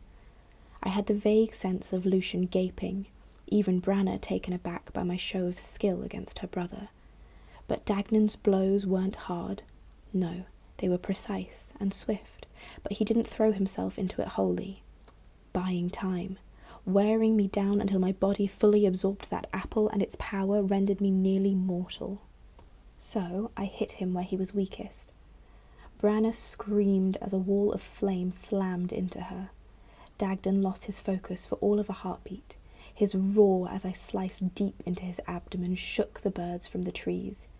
"You little bitch," he spat, dancing back from my next blow as the fire cleared and Branna was revealed on her knees. Her physical shield had been sloppy. She'd expected me to attack her mind. She was shuddering, gasping with agony. The reek of charred skin now drifted to us, directly from her right arm, her ribs, her thigh. Dagden lunged for me again, and I brought up both of my knives to meet his blade. He didn't pull the blow this time. I felt its reverberation in every inch of my body, felt the rising, stifling silence too. I'd felt it once before, that day in Highburn. Branna surged to her feet with a sharp cry, but Lucian was there. Her focus wholly on me, on taking from me the beauty I'd burned from her. Branna did not see him winnow until it was too late, until Lucian's sword refracted the light of the sun leaking through the canopy, and then met flesh and bone. A tremor shuddered through the clearing, like some thread between the twins had been snipped as Branna's dark head thudded onto the grass. Dagden screamed, launching himself at Lucian, winnowing across the 15 feet between us. Lucian had barely heaved his blade out of Branna's severed head when Dagden was before him, sword shoving forward to ram through his throat. Lucian only had enough time to stumble back from Dagden's killing blow. I had enough time to stop it. I parried Dagden's blade aside with one knife, the male's eyes going wide as I winnowed between them, and punched the other into his eye, right into the skull behind it. Bone and blood and soft tissue scraped and slid along the blade, Dagden's mouth still open with surprise as I yanked out the knife. I let him fall atop his sister, the thud of flesh on flesh the only sound. I merely looked at Ianthe, my power guttering, a hideous ache building in my gut, and made my last command, amending my earlier ones. You tell them I killed them, in self-defense, after they hurt me so badly while you and Tamlin did nothing. Even when they torture you for the truth, you say that I fled after I killed them, to save this court from their horrors. Blank, vacant eyes were my only answer. Feyre. Lucian's voice was a hoarse rasp. I merely wiped my 2 knives on Dagden's back before going to reclaim my fallen pack. You're going back to the Night Court. I shouldered my heavy pack and finally looked at him. Yes. His tan face had paled, but he surveyed Ianthe, the 2 dead royals. I'm going with you. No, was all I said, heading for the trees. A cramp formed deep in my belly. I had to get away, had to use the last of my power to winnow to the hills. You won't make it without magic, he warned me. I just gritted my teeth against the sharp pain in my abdomen as I rallied my strength to winnow to those distant foothills, but Lucian gripped my arm, halting me. I'm going with you, he said again, face splattered with blood as bright as his hair. I'm getting my mate back. There was no time for this argument, for the truth and debate and the answers I saw he desperately wanted. Tamlin and the others would have heard the shouting by now. Don't make me regret this, I told him. Blood coated the inside of my mouth by the time we reached the foothills hours later. I was panting, my head throbbing, my stomach a twisting knot of aching. Lucian was barely better off, his winnowing as shaky as my own before we halted amongst the rolling green and he doubled over, hands braced on his knees. It's gone, he said, gasping for breath. My magic. Not an ember. They must have dosed all of us today. And given me a poison apple just to make sure it kept me down. My power pulled away from me like a wave reeling back from the shore. Only there was no return. It just went farther and farther out into a sea of nothing. I peered at the sun, now a hand's width above the horizon, shadows already thick and heavy between the hills. I took my bearings, sorting through the knowledge I'd compiled these weeks. I stepped northward, swaying. Lucian gripped my arm. You're taking a door. I slid aching eyes toward him. Yes. The caves, doors they called them, in those hollows led to other pockets of Perithian. I'd taken one straight under the mountain. I would now take one to get me home, or as close to it as I could. No door to the Night Court existed, here or anywhere. And I would not risk my friends by bringing them here to retrieve me, no matter that bond between Rhys and me, I couldn't so much as feel it. A numbness had spread through me. I needed to get out. Now. The Autumn Court portal is that way. Warning and reproach. I can't go into summer. They'll kill me on sight. Silence. He released my arm. I swallowed, my throat so dry I could barely do so. The only other door here leads under the mountain. We sealed off all the other entrances. If we go there, we could wind up trapped, or have to return. Then we go to Autumn, and from there, I trailed off before I finished. Home. But Lucian gleaned it anyway, and seemed to realise then that's what the night court was. Home. I could almost see the word in his russet eye as he shook his head. Later. I gave him a silent nod. Yes, later we'd have it all out. The autumn court will be as dangerous as summer, he warned. I just need somewhere to hide, to lie low until we can winnow again. A faint buzzing and ringing filled my ears, and I felt my magic vanish entirely. I know a place, Lucian said, walking toward the cave that would take us to his home, to the lands of the family who'd betrayed him as badly as this court had betrayed mine. We hurried through the hills, swift and silent as shadows. The cave to the autumn court had been left unguarded. Lucian looked at me over his shoulder as if to ask if I, too, had been responsible for the lack of guards who were always stationed here. I gave him another nod. I'd slid into their minds before we left, making sure this door would be left open. Cassian had taught me to always have a second escape route. Always. Lucian paused before the swirling gloom of the cave mouth, the blackness like a worm poised to devour us both. A muscle feathered in his jaw. I said, "Stay, if you want. What's done is done." For Highburn was coming, already here. I had debated it for weeks, whether it was better to claim the spring court for ourselves or to let it fall to our enemies. But it could not remain neutral. A barrier between our forces in the north and the humans in the south. It would have been easy to call in Rhys and Cassian, to have the latter bring in an Illyrian legion to claim the territory when it was weakest after my own manoeuvrings, depending on how much mobility Cassian had retained, if he was still healing. Yet, then we'd hold one territory, with 5 other courts between us. Sympathy might have swayed for the spring court, others might have joined Highburn against us, considering our conquest here proof of our wickedness.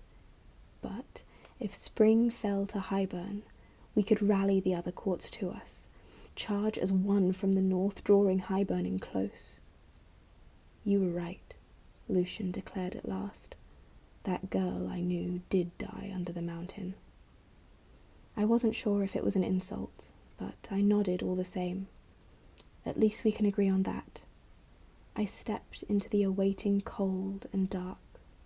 Lucian fell into step beside me as we strode beneath the archway of carved, crude stone, our blades out as we left behind the warmth and green of eternal spring.